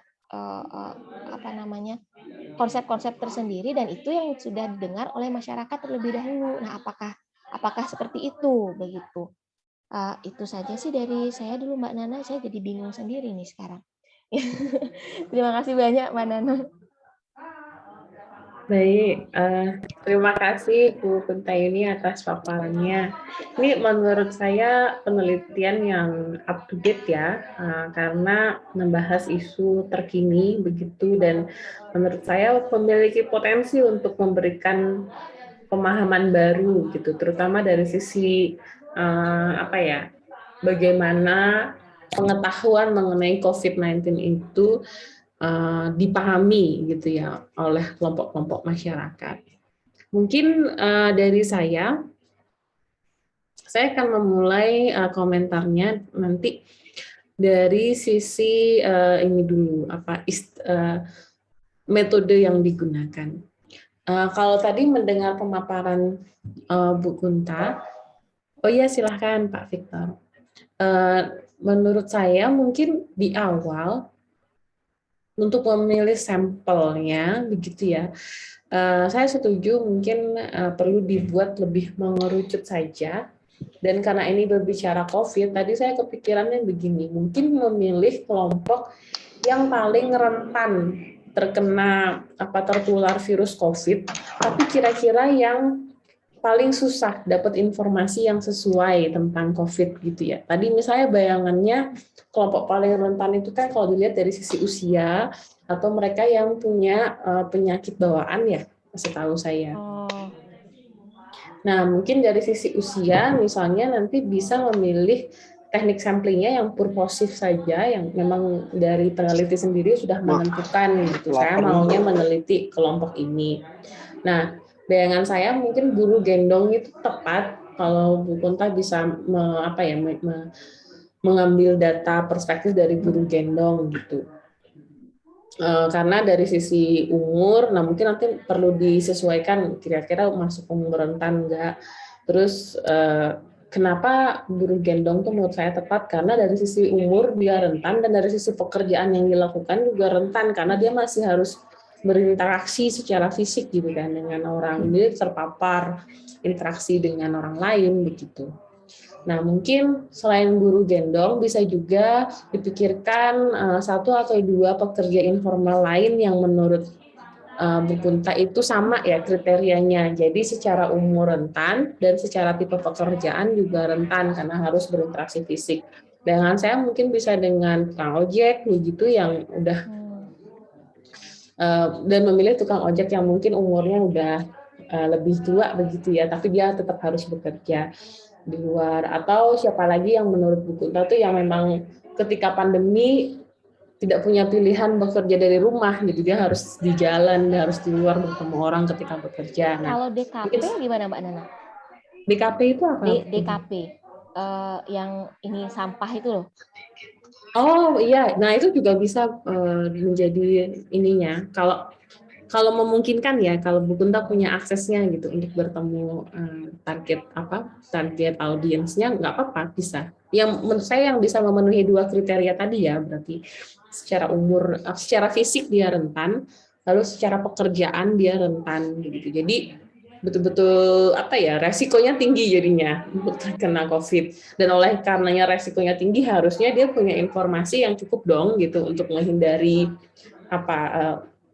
untuk memproteksi diri mereka dari virus begitu kan teorinya. Tapi kan di sini akhirnya Bu Kunta membawa pertanyaan, gimana kalau ternyata informasinya itu tidak diterima dengan baik gitu, karena ada banyak istilah-istilah yang membuat bingung. Nah, itu menjadi problematika penelitian dari Bu Kunta ini menurut saya yang membuat penelitian ini menjadi urgent atau penting. Nah, tadi memilih teknik samplingnya. Lalu yang kedua, mungkin kalau saya membayangkan kan kalau wawancara dengan guru gendong dari sisi waktu mungkin nanti nggak enak ya kita mengambil waktu banyak padahal mereka juga harus bekerja begitu kan. Dan mungkin kalau diajak wawancara tentang istilah-istilah COVID, mereka malah nanti dikira kita lagi sosialisasi COVID lagi gitu kan. Nah, bayangan saya mungkin teknik yang bisa dilakukan membuat survei sederhana saja, Bu Kunta, ke mereka, mungkin via Google Survey atau Survey Monkey itu. Jadi kan Bu Kunta punya 40 istilah ya. Nah, mungkin 40 istilah ini nanti bisa nggak tahu menurut Bu Kunta mau dipakai semua apa mau direduksi menjadi istilah-istilah yang paling populer gitu yang Iya, betul. Yang saya mau reduksi dan yang paling sering membuat bingung gitu. Betul. Mungkin memilih 10 saja begitu. Terus bayangan saya dibuat kayak pertanyaan multiple questions gitu Bu Kunta. Jadi istilah social distancing. Menurut Ibu social distancing? A, B, C, D yang gitu.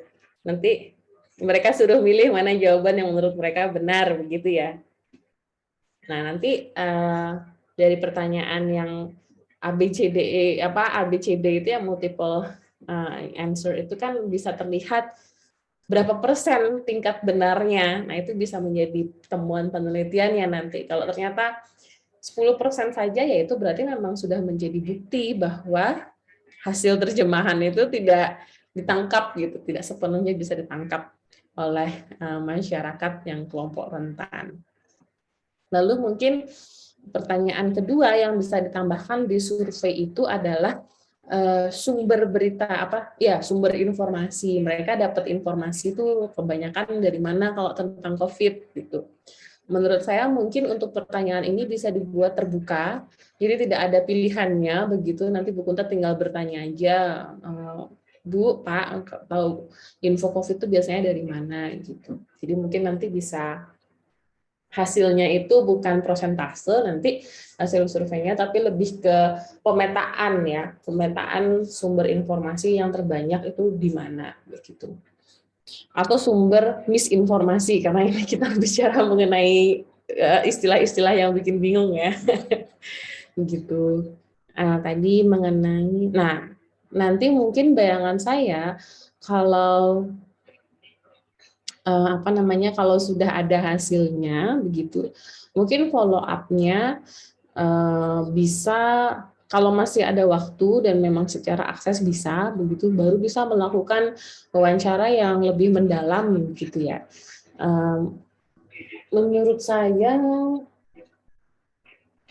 mungkin wawancaranya bisa dengan tokoh gitu, Bu Kunta, kalau misalnya ada organisasi buruh gendong gitu, atau maksudnya yang perwakilan gitu ya, yang bisa menjadi representasi perspektif kelompoknya gitu, entah ketua kayak nggak ada ketuanya, tapi koordinatornya atau apa, saya kurang ada bayangan ya.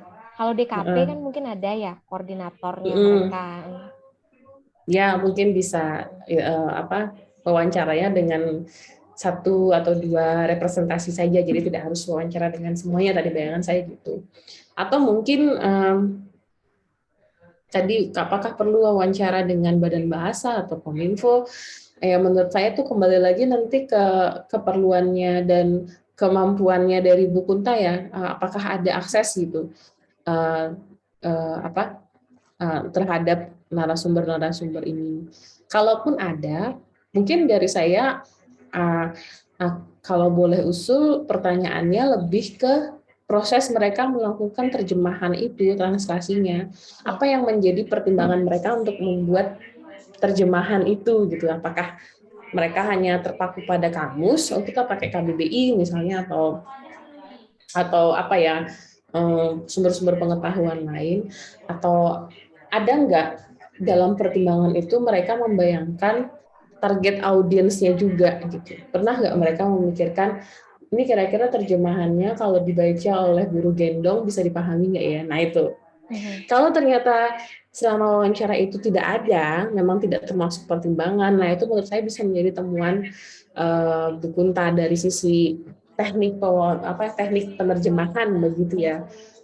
Nah itu nanti bisa masuk ke, kalau teori tadi yang teori Scopus ya kalau tidak salah, bisa masuk ke situ. Ada lagi nggak Bu Kunta pertanyaannya? Kalau untuk jumlahnya, apakah 50 itu terlalu banyak atau boleh saya kurangi? Jumlah, saya tuh nggak suka yang saklek gitu sih ya sebenarnya pendekatannya. Tapi biasanya kalau saya sih akan mulai dengan jumlah yang 10, 20 gitu, 10 dulu, terus saya lihat nanti hasil persentasenya gitu, Mbak. Apakah hasil hasil surveinya itu sudah ada polanya belum gitu. Kira-kira jawabannya sama enggak gitu. Kalau enggak ya saya tambah lagi jadi 20 gitu.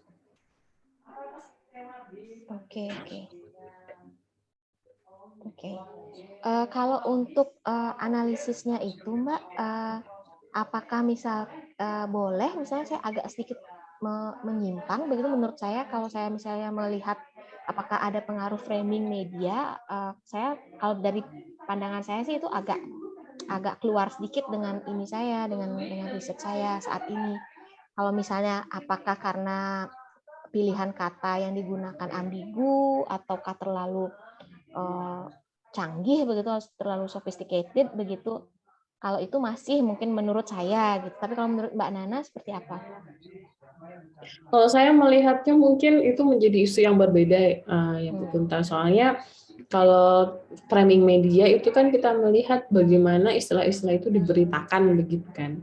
Nah, nanti sumber datanya bukan ke masyarakatnya justru, tapi lebih ke beritanya itu sendiri, menjadi analisis berita nanti jatuhnya begitu. Mungkin buat hibah tahun depan bisa.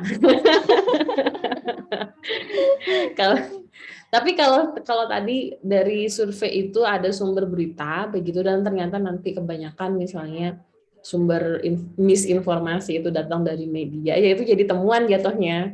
Jadi nanti ya Bu Kunta bisa cerita kebingungan istilah ini juga diamplifikasi gitu ya, teramplifikasi dengan pemberitaan yang ada di media, karena itu menjadi rujukan utama bagi kelompok-kelompok yang rentan terhadap COVID gitu.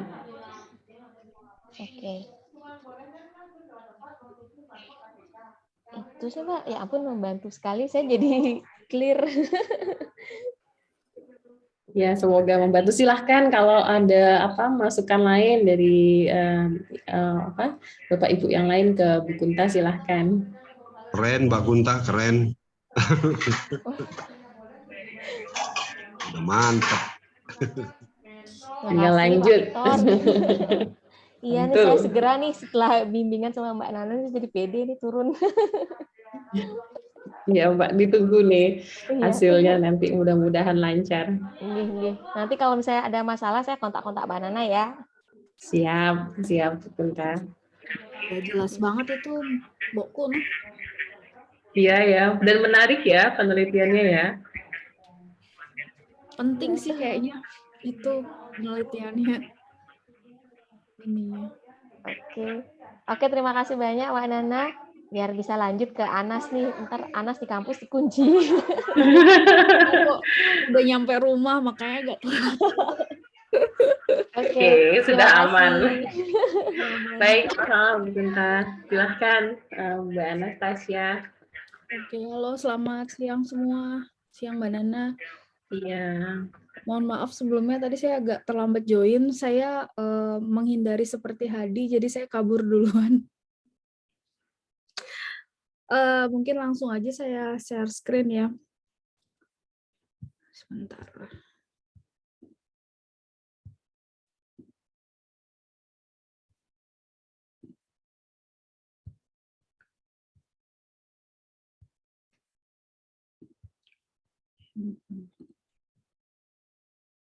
Mbak Nana nggak stres kan ya Mbak ya? Langsung ini apa mau jeda 5 menit Mbak? Ya kok Mbak, saya seneng kok. Kalau saya kan cuma yang ngedengerin, yang stres kalau suruh presentasi kan biasanya. Kata Mbak Anastasia mau persiapan dulu, silahkan. Mbak, saya lagi pusing-pusing ya malah ini. Iya. Teman-teman yang lain kayaknya sudah beberapa step di depan saya. Cuman saya Mbak Nana, saya sebenarnya kemarin sempat berdiskusi dengan beberapa teman juga sesama dosen, dan akhirnya saya sebenarnya jatuh kepada 2 skema Mbak. Saya belum sampai turun lapangan atau nyiapin penyusunan dan lain-lain, tapi saya membuat 2 skema yang saya sendiri juga agak bingung mau pakai yang mana gitu. Jadi harapannya semoga pas kelas mentoring hari ini bisa lebih clear nih. Nah, skema pertama Mbak, sebelum ke skema pertama, saya ingat banget minggu lalu kalau nggak salah Mbak Nana sempat menyinggung supaya menulis ke arah sustainability, ke arah kajian yang sustainability. Nah, menurut saya kedua skema ini ke arah sana, cuman saya masih belum mampu memutuskan mana yang sebaiknya saya gunakan untuk melihat masalah ini gitu. Yang skema pertama itu lebih ke arah neoliberal dengan decolonizing yang jurnal yang Mbak Nana sempat kirim kemarin. Kemudian saya memilih untuk pakai teori yang dari buku Third World of Political Ecology, Brian and Bailey. Kemudian kalau misalkan saya mampu menguasai juga teori yang game theory between decision makers ini, mungkin akan saya pakai juga, karena saya lebih mau misalkan melihat dalam skema ini aktor dan pengambilan keputusan dalam masalah ini. Jadi kalau sedikit flashback, minggu lalu ini judul saya, cuman mungkin masih bisa ada perubahan nantinya ya, karena menurut beberapa saran teman-teman researcher juga, ini dari judulnya kayaknya kesannya menuduh gitu. Mungkin nanti akan ada perubahan lagi gitu, Mbak. Nah, kalau sedikit flashback, ini latar belakangnya kemarin juga udah sempat saya singgung juga sama teman-teman dan Mbak Nana tentang kebutuhan gula yang semakin tinggi, tapi lahannya semakin berkurang begitu ya. Kemudian ada pembangunan pabrik gula di wilayah yang justru yang kering dan susah air malah dibangun pabrik gula dan perkebunan tebu begitu. Nah, perkebunan tebu ini butuh sumber air yang mumpuni, jadi dibangunlah embung atau sumber daya buatan untuk pengaliran begitu. Dan pembangunan embung ini dan pembukaan lahan untuk perkebunan tebu akhirnya membuat rusak tempat ibadah yang memang aliran kepercayaan suku asli di situ yang tempat sembahyangnya pun di sungai seperti itu. Dan kemudian lahan pertanian jadinya ada yang mengalami kekeringan karena aliran airnya dialihkan ke sana, ke perkebunan tebu, dan kemudian masyarakat juga sekitar sering mengalami kekurangan air. Nah, melihat dari latar belakang ini, kemudian kemarin ada rumusan masalah yang saya tampilkan, ternyata rumusan masalah itu sudah terjawab di latar belakang, seperti itu kalau menurut masukan teman-teman yang lain. Jadi saya sebaiknya tidak mengulang pertanyaan yang sudah terjawab di latar belakang. Nah, karena itu saya kemudian membuat dua skema ini, Mbak. Meskipun saya belum mendalami sepenuhnya tentang dua teori ini, tapi yang pasti kalau menggunakan skema pertama, maka saya akan lebih melihat kepada kompetisi pemanfaatan lingkungan. Bagaimana kemudian para aktor dalam kasus ini itu saling berkompetisi untuk memanfaatkan lingkungan ini. Jadi nanti akan muncul yang mana saja aktor kuat dan yang mana saja aktor lemah begitu. Nah, dalam setiap keputusan tiap aktor ini nanti menghasilkan degradasi lingkungan seperti yang tadi ada di latar belakang seperti itu. Dan kemudian nanti masyarakat adat di sana yang penduduk asli justru menjadi masyarakat yang termarginalkan karena menjadi aktor lemah. Kurang lebih kira-kira seperti itu gambarannya, Mbak, untuk alur berpikirnya. Namun untuk ini rumusan masalahnya tentu jadi beda gitu. Nah, saya nggak tahu ini mungkin ada koreksi atau gimana. Sementara ini saya memakai rumusan masalah mengapa eksploitasi hutan milik masyarakat adat untuk kepentingan perusahaan gula di Sumba Timur bisa terjadi. Kemudian apa kepentingan masing-masing aktor dalam mengambil keputusan untuk membuka perkebunan tebu dan pembangunan pabrik gula di Kabupaten Sumba Timur, Nusa Tenggara Timur. Ini karena saya berangkat bahwa dari alur yang justru pada latar belakang, justru pada di sini wilayah NTT ini kan kering dan susah air ya, Mbak ya, sangat tidak cocok untuk pembangunan pabrik gula maupun lahan tebu seperti itu, karena biasanya itu di Pulau Jawa begitu yang airnya lancar gitu. Dari sini aja saya sudah sebenarnya pertanyaan saya dari sini awalnya tentang penelitian ini seperti itu. Namun kemarin setelah saya cek-cek data, saya cek-cek timeline, kemudian aktor juga, saya cek-cek ternyata itu payungnya sebenarnya, Mbak, Undang-Undang Omnibus Law. Jadi pasca Undang-Undang Omnibus Law itu disahkan, ketuk palu itu, jadi semua langsung jadi legal di pembangunan pabrik ini, mulai dari jadi pembangunannya itu sudah setengah jalan, terus ditolak, begitu ada Undang-Undang Omnibus Law langsung gaspol seperti itu, langsung semuanya menjadi legal dan semuanya menjadi fine-fine aja begitu. Jadinya beberapa konflik-konflik yang terjadi, konflik yang masyarakat adat di sana kan sudah pasti ya banyak yang melakukan protes dan konflik, dan tuntutan-tuntutan seperti itu semuanya berujung pada kalah seperti itu. Karena memang payung hukumnya sudah mendukung di Undang-Undang Omnibus Law. Kalau kita berbicara dari segi payung hukumnya. Nah, kemudian kalau untuk skema 2, ini saya mungkin harus lebih mendalami tentang pendekatan dari ekonomi Marxis seperti itu. Dan salah satu teoritisinya berdasarkan hasil diskusi dan temuan-temuan ya Mbak, walaupun saya juga belum terlalu dalam, ini David Harvey, tulisannya yang tahun 2004 tentang The New Imperialism atau Accumulation by Dispossession atau Primitive Accumulation. Jadi kalau menggunakan kacamatanya David Harvey ini, jadi saya lebih melihat dari masyarakatnya seperti itu.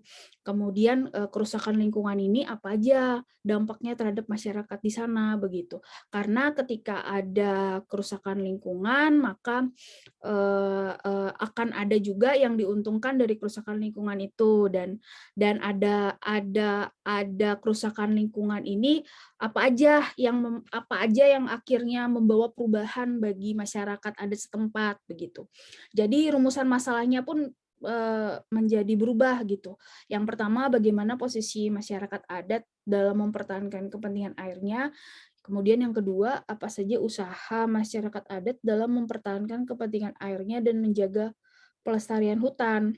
Sementara sih saya seperti itu Mbak, cuman saya masih lagi bingung-bingung. Kira-kira seperti itu. Baik, terima kasih Mbak Anastasia. Mungkin dari saya, Mbak Anastasia, saya juga tidak bisa memutuskan ya Mbak, mana yang sebaiknya Mbak Anastasia lakukan. Tapi pertanyaan saya ke Mbak Anastasia adalah, mana nih yang kira-kira datanya lebih visible untuk dikumpulkan? Maksudnya dari sisi mana nih narasumbernya yang lebih bisa atau lebih gampang Mbak Anastasia kontak dan melakukan wawancara?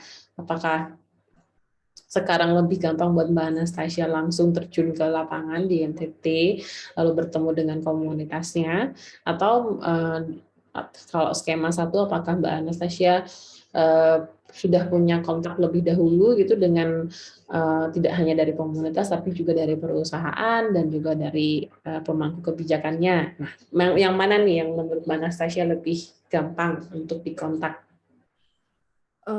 Sementara ini sih sepertinya skema 2 Mbak, lebih gampang untuk wawancara masyarakat adatnya begitu, aliansinya kan ada di sana. Ya lebih mudah pendekatan ke masyarakat dibanding aktor sih sebenarnya Mbak. Cuman kalau bicara itu ya memang kadang-kadang ya namanya manusia ya Mbak ya, suka banget maunya tinggi-tinggi gitu, padahal nggak mampu. Jadi kadang-kadang awalnya tuh saya emang terlalu berkutat di sini gitu Mbak. Waktu presentasi sama Mbak Nana juga saya masih pakai teori yang ini gitu. Tapi benar sih Mbak, memang lebih gampang yang ini, masyarakatnya yang diwawancara seperti itu. Oke. Mungkin ini bukan berarti saya langsung istilahnya mendorong Mbak Anastasia untuk memilih skema 2 ya, tapi bisa jadi juga datang ke NTT ke lapangan itu dengan skema 2 gitu, pertanyaan penelitiannya dimulai dengan melakukan wawancara dengan komunitas gitu ya, dengan membuat FGD gitu dengan kelompok-kelompok di sana. Dan nanti bisa sekalian melakukan teknik snowballing gitu Mbak. Jadi setelah wawancara terus minta kontak yang lain gitu. Ada nggak orang lagi atau aktor lain yang bisa saya wawancara atau bisa saya ajak ngobrol gitu. Nah mungkin nanti dari teknik snowballing itu, kalau memang ternyata nanti ada kesempatan untuk bisa wawancara dengan pihak perusahaannya atau pihak pemerintahnya, ya berarti bisa memikirkan skema 1 lagi. Menurut saya sih begitu. Nah, jadi bisa tetap pakai dua skema ini sampai mengumpulkan data ya. Nanti setelah datanya terkumpul kan baru Mbak Anastasia akhirnya bisa memilih nih dari data ini mana yang lebih kuat data-datanya gitu. Kalau memang ternyata nanti dari data-data itu lebih kuat narasi-narasi dari komunitas ya berarti skema juga. Tapi ternyata kalau setelah wawancara ada kesempatan ngobrol dengan pemerintah, ada kesempatan wawancara dengan pihak perusahaan, berarti bisa dipertimbangkan juga untuk skema 1. Menurut saya seperti itu. Iya. Oke, Mbak. Kemudian, Mbak, kalau misalkan saya menyinggung tentang nilai-nilai lokal itu, apakah nanti saya bergeser menjadi studi antropologi atau gimana ya memasukkan nilai-nilai lokal dalam tulisan ini misalkan, dalam riset ini? Sebenarnya kan kembali lagi nanti kalau antropologi itu setahu saya yang pernah sering saya baca tuh dia kan penulisannya tuh seperti kita menulis ini ya diary gitu ya, jadi kayak menceritakan hasil observasinya, bagaimana di lapangan dia bertemu siapa saja, terus refleksi personal yang dia alami atau hadapi saat di lapangan seperti apa. Jadi lebih ke, menurut saya tuh bahasa kalau boleh disederhanakan bahasanya kayak nulis diary gitu kalau antropologi.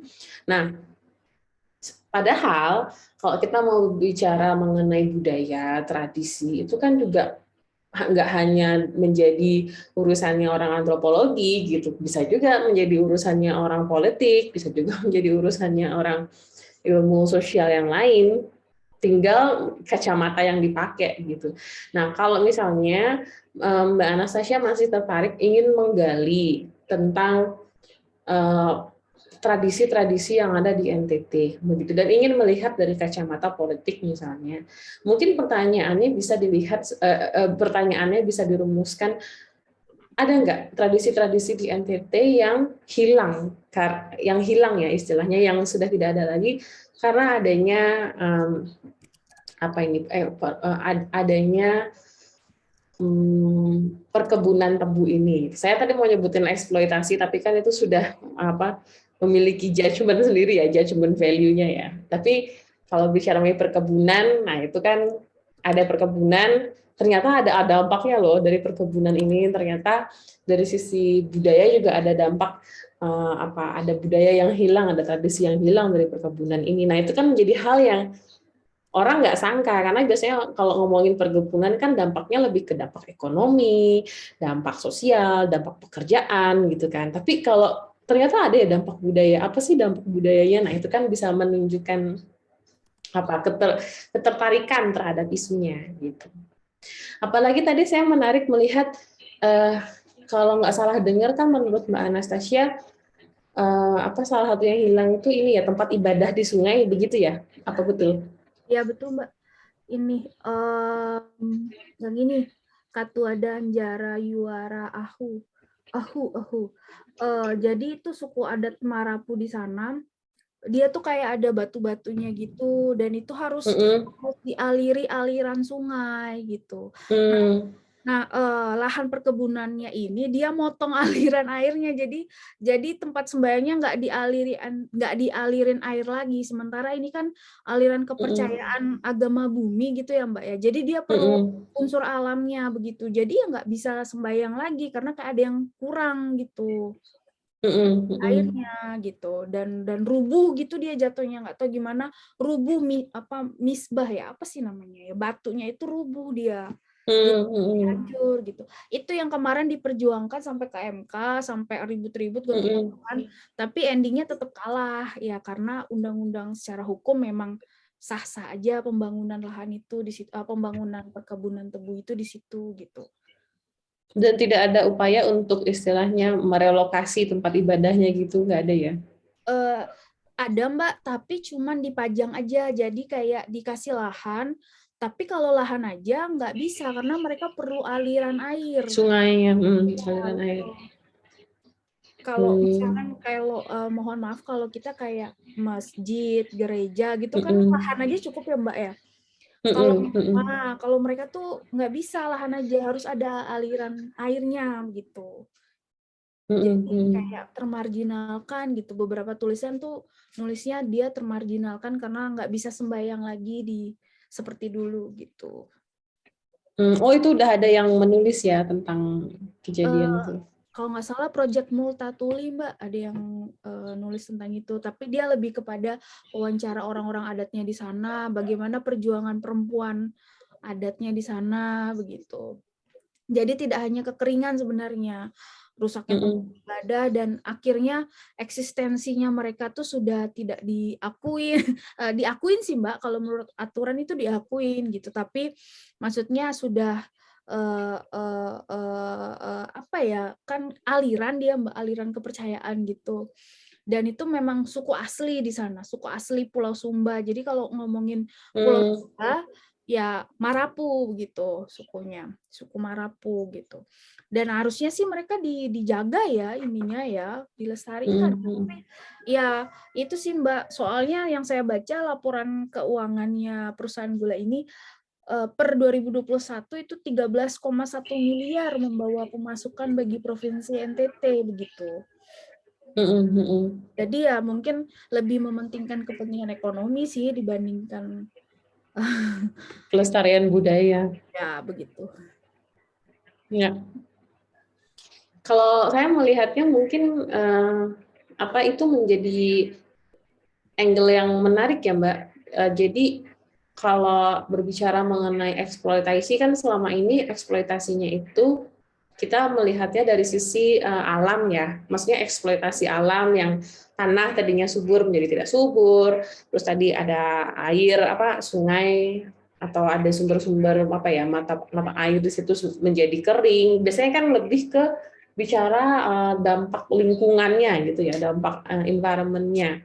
Nah, menurut saya kalau dari cerita ini, kasus tadi tempat ibadah itu menjadi cerita yang menambah dimensi lain selain dampak lingkungan gitu, bahwa selain ada dampak lingkungan juga ada dampak budaya dan dampak sejarah dari perkebunan teh ini. Dan menurut saya tuh menarik untuk diangkat ya ceritanya begitu. Nanti mungkin tinggal pengemasannya. Biasanya kan mungkin udah banyak Mbak yang bercerita bagaimana eksploitasi alam itu merusak alam. Misalnya bagaimana pilihannya antara ekonomi dengan lingkungan, di mana ekonomi selalu lebih besar dari lingkungan, begitu kan. Nah, mungkin nanti Mbak Anastasia bisa mencari angle lain selain perdebatan itu. Bisa jadi misalnya bisa jadi yang diangkat nanti masalah istilahnya, respon dari masyarakat setelah tempat ibadahnya itu rusak begitu ya. Jadi dari sisi misalnya bentuk perjuangannya nanti seperti apa begitu kan. Dan mungkin nanti kalau mau bisa mengangkat, tapi ini saya hanya berpikir random aja dulu ya, jadi nggak harus semua yang didengerin Mbak. Tapi tadi saya penasaran juga, ketika mereka bawa kasusnya ke MK, tuntutannya itu apa sebenarnya gitu. Apakah tuntutannya itu hanya semata-mata misalnya mau menghapuskan, mau menutup perusahaannya saja, atau ada tuntutan lain, karena kan kalaupun perusahaannya ditutup terus apa gitu, apakah itu bisa mengembalikan tempat ibadah yang tadi sudah rusak gitu. Nah itu angle lain dari sisi movementnya, berarti ya civil movementnya seperti apa. Atau angle lain yang bisa juga dipikirkan dari sisi sustainable practice-nya begitu. Jadi bisa jadi nanti Mbak Anastasia bercerita sebenarnya praktek-praktek sustainability atau praktek-praktek kehidupan manusia yang mencari harmoni dengan alam itu sudah banyak tertanam di negara-negara non barat seperti di Asia. Nanti bisa bawa narasi-narasi dekolonialisasi tadi jatuhnya. Justru tradisi-tradisi sustainability itu hilang, hancur gitu, seperti tempat ibadah itu karena ada praktek-praktek kolonialisme yang masih ada sampai sekarang. Nah, praktek kolonialisme itu apa? Contohnya dari sisi perkebunannya. Kan dari zaman kolonial juga udah perkebunan gula ini menjadi salah satu legasinya kolonialisme sebenarnya kan gitu. Nah, jadi nanti ceritanya dari sisi dekolonialisasinya begitu ya, bahwa ini loh ketika ada orang-orang atau suku-suku adat yang berusaha menjaga atau dan melestarikan tempat ibadahnya dan berusaha membela tempat ibadahnya ketika tempat ibadahnya dihancurkan, itu adalah salah satu praktek-praktek dekolonialisasi di masa modern. Nah, mungkin nanti argumennya bisa menjadi seperti itu. Kalau dibawa ke angle dekolonialisasi ya, kalau menurut saya begitu. Jadi angle-nya antara angle dekolonialisasi atau yang sebelumnya angle-nya berbicara mengenai social movement. Nah, itu ada dua pilihan, nambah pilihan lagi. Tapi ini dari masukan saya aja, Mbak. Jadi ya nanti bisa dipertimbangkan lagi oleh Mbak Anastasia.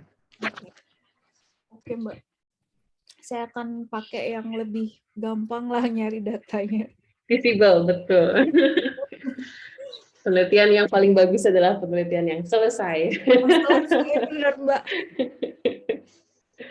Walaupun sebenarnya enggak ya, maksudnya riset itu kan kita sebagai peneliti akan terus-menerus riset ya, maksudnya nggak hanya ini selesai nanti nggak jadi riset lagi, nggak gitu kan, tapi ya penelitian yang bagus adalah penelitian yang apa dong berarti? Yang terlaksana. Iya, betul. Nggak hanya wacana. Iya. Ada lagi Mbak Anastasia, atau mungkin ada masukan dari Bapak Ibu untuk Mbak Anastasia nih, mau skema 1 atau skema 2? Malah diajak pusing mikirin. Kayaknya yang lain, mana nih yang lain? Mbak Nana mau nanya nih. Ya, Bu Genta. Kalau misalkan kita melakukan satu penelitian, apakah sudah memungkinkan kita misalnya hanya melakukan dalam sekali penelitian itu kita sudah bisa semacam kayak melahirkan novelty gitu loh. Apakah memungkinkan ataukah harus berapa kali penelitian dulu terkait hal yang sama? Apakah harus seperti itu? Kalau menurut saya, Mbak, kan setiap penelitian itu justru kita harus menunjukkan novelty-nya di mana ya. Okay. Tapi kembali lagi, novelty itu perlu kita pahami dengan variasi yang berbeda. Ada novelty yang bersifat theoretical, jadi kita penelitiannya membuat teori baru gitu ya, dari teori-teori yang sudah ada. Tapi ada juga penelitian yang membawa novelty bersifat empirical. Jadi misalnya tadi penelitian tentang COVID-19 sudah pernah dilakukan di Australia gitu ya. Nah, di Indonesia belum ada. Nah, itu berarti novelty kita misalnya. Dan empirical itu kan bisa kita pahami juga dari sudut pandang, ada banyak sudut pandang ya, tidak hanya dari sisi lokasi, mungkin dari sisi waktu juga. Misalnya COVID-19 waktunya belum banyak yang membahas PSBB 1, hanya spesifik di itu ya tadi PSBB itu apa ya? Pembatasan sosial. Ini salah satu kebingungan istilah ini. PSBB itu apa? Aku lupa kepanjangannya. Ya PSBB yang pertama itu pokoknya. Nah, itu mungkin belum ada yang membahas spesifik tentang itu. Nah, itu bisa menjadi novelty baru. Jadi ada banyak novelty, Mbak, sebenarnya yang bisa kita cari celahnya gitu ya. Ada misalnya novelty dari sisi metodologi juga gitu. Misalnya mungkin selama ini penelitian tentang tadi penerjemahan hanya menggunakan data-data tekstual gitu. Bisa jadi ya, saya kurang tahu di sana, saya juga mendalami literatur di bidang penerjemahan. Misalnya begini, kayak yang barusan Mbak Nana bilang. Misalnya selama ini kan hanya penerjemahan itu berdasarkan Scopus begitu ya, berdasarkan target pembacanya begitu. Mbak, mute. Sorry. Mute. Jadi misalkan seperti yang Mbak Nana sampaikan tadi, misalkan saat ini kan yang lebih populer itu penerjemahan berdasarkan Skoposnya, tujuannya, Iya. target pembacanya. Tapi belum pernah ada yang misalnya mengkoneksikan itu dengan komunikasi risiko. Misalnya ketika misalnya kita dalam keadaan genting, bagaimana sih seharusnya kita menerjemahkan suatu istilah kayak gitu, misalnya mungkin kan nggak misalnya saya menemukan itu dalam penelitian saya. Mungkin sekali. Berarti kan nanti novelty-nya adalah menggabungkan Scopus dengan risk communication itu toh Mbak. Nah, itu menjadi bentuk novelty-nya. Tapi memang yang sepanjang yang saya tahu Mbak, tidak ada novelty itu yang istilahnya betul-betul wah paling baru nih, nggak pernah ada yang melakukan, enggak sih. Pasti itu, apalagi kita ilmu sosial ya, itu apa ya istilahnya, pasti ada banyak yang sudah melakukannya begitu kan. Nah, saran saya mungkin nanti di bagian metodologi nulis papernya, bagian metodologi, Bu Kunta menyampaikan dulu apakah sudah ada penelitian yang menggabungkan antara Scopus dengan risk communication. Udah ada apa belum? Dicari. Kalau memang sudah ada, nanti Bu Kunta jelaskan. Misalnya, oh ini penelitiannya hanya bicara istilah di bidang lain, ternyata bukan bidang kesehatan, ngomongin istilah politik atau istilah pendidikan misalnya. Nah, berarti novelty yang Bu Kunta bawa adalah kita sekarang menggunakan kombinasi Scopus dan risk communication ini untuk isu kesehatan gitu. Jadi betul-betul nanti sebagai pembaca tuh akhirnya kita belajar juga gitu, memahami oh gini ya penerjemahan tuh ada Scopus terus ada risk communication. Oh yang udah dilakukan tuh ini ya. Oh berarti paper ini akan membuat kontribusi di bidang ini. Kira-kira gitu, Mbak. Oke. Makasih banyak Mbak Nana. Sama-sama, semoga membantu. Ada pertanyaan lagi? Silahkan Bapak Ibu. Saya udah pas sih Mbak Nana, saya tinggal turun lapangannya aja. Mungkin nanti sebelum turun lapangan, kalau misalkan masih ada sesi mentoring lagi, nanti saya boleh share ini kali ya, draft pertanyaan wawancara kali ya, mungkin biar dibahas. Oh iya. Itu nggak apa-apa ya? Boleh. Justru tadinya saya bayangannya kalau memang sudah ada yang punya bisa di-share gitu, kita bisa sama-sama review ya, peer review bareng-bareng gitu. Silahkan nanti bisa di-share di WA group juga. Oke, kalau gitu Mbak. Mungkin kayaknya nih biasanya ditagih sama Mira nih untuk mentoring bulan depan kayaknya. Minggu lagi udah ditagih. Oke. Thank you Mbak. Baik, silahkan kalau begitu sekarang saya kembalikan ke Mbak Mira. Terima kasih banyak Bapak Ibu semua. Mohon maaf kalau ada salah-salah kata. Terima kasih Mbak Nana. Mbak Nana. Thank you Mbak Nana, masukannya, insight-nya sangat berguna sekali. Ya, sama-sama. Sudah sampai rumah ya Pak Hadi? Sudah dari tadi sebenarnya Mbak. Silakan Mbak Mira kalau ada informasi yang mau dibagikan.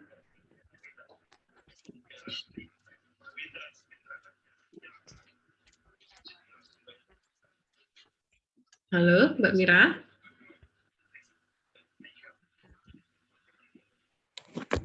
Miranya di mana nih? Halo, terdengar? Ya, sudah terdengar. Mungkin tadi ada kendala teknis ya. Jadi kalau udah kayak gitu, saya terima kasih Bapak Ibu tadi sudah menjelaskan dan memberi saran, Mbak Nana terutama. Mentoring selanjutnya atau mau dibuatin 2 kali di bulan Julinya atau 1 kali aja? Silahkan saya manut Bapak Ibu. 2 kali juga boleh, Mir. Sebelum ke lapangan katanya mau mentor dulu katanya, gimana bebas? Saya ngikut aja. Ya, boleh. Tapi kalau misalnya ada pertanyaan di tengah jalan, mau ngechat Mak Nana kan nggak apa-apa Mak ya? Boleh, silahkan. Bisa di grup atau di Japri juga silahkan. Ya, oke, Seperti siap. tadi Mbak Anastasia, mungkin kan kalau misalnya sudah membuat struktur wawancaranya gitu ya, sudah membuat list pertanyaannya, nanti bisa di-share. Saya mungkin kalau butuh komentar, saya berikan komentar. Oke, siap. Gimana, Mir? Silakan. Enggak, kalau emang mau 2 kali nanti tak jadwalin biar di minggu pertama biar enggak mepet banget kan kalian mesti revisian juga. Ya, nah ya bisa di WhatsApp lagi ya, Ya, nanti Mbak Mir. Mira untuk waktunya. Iya, di WhatsApp aja kali, Mir. Sekarang kayaknya belum berani Belum kepikiran janjiin. ya. Oke. Kalau gitu Baik. mentorship-nya saya tutup, diakhiri. Terima kasih Bapak Ibu sekalian. Sampai jumpa ya. Baik, sampai jumpa. Oke, thank you. Thank you semua. Sukses semuanya, matur suksma. Pamit dulu. Terima kasih semua Terima teman-teman. kasih semua. Ya.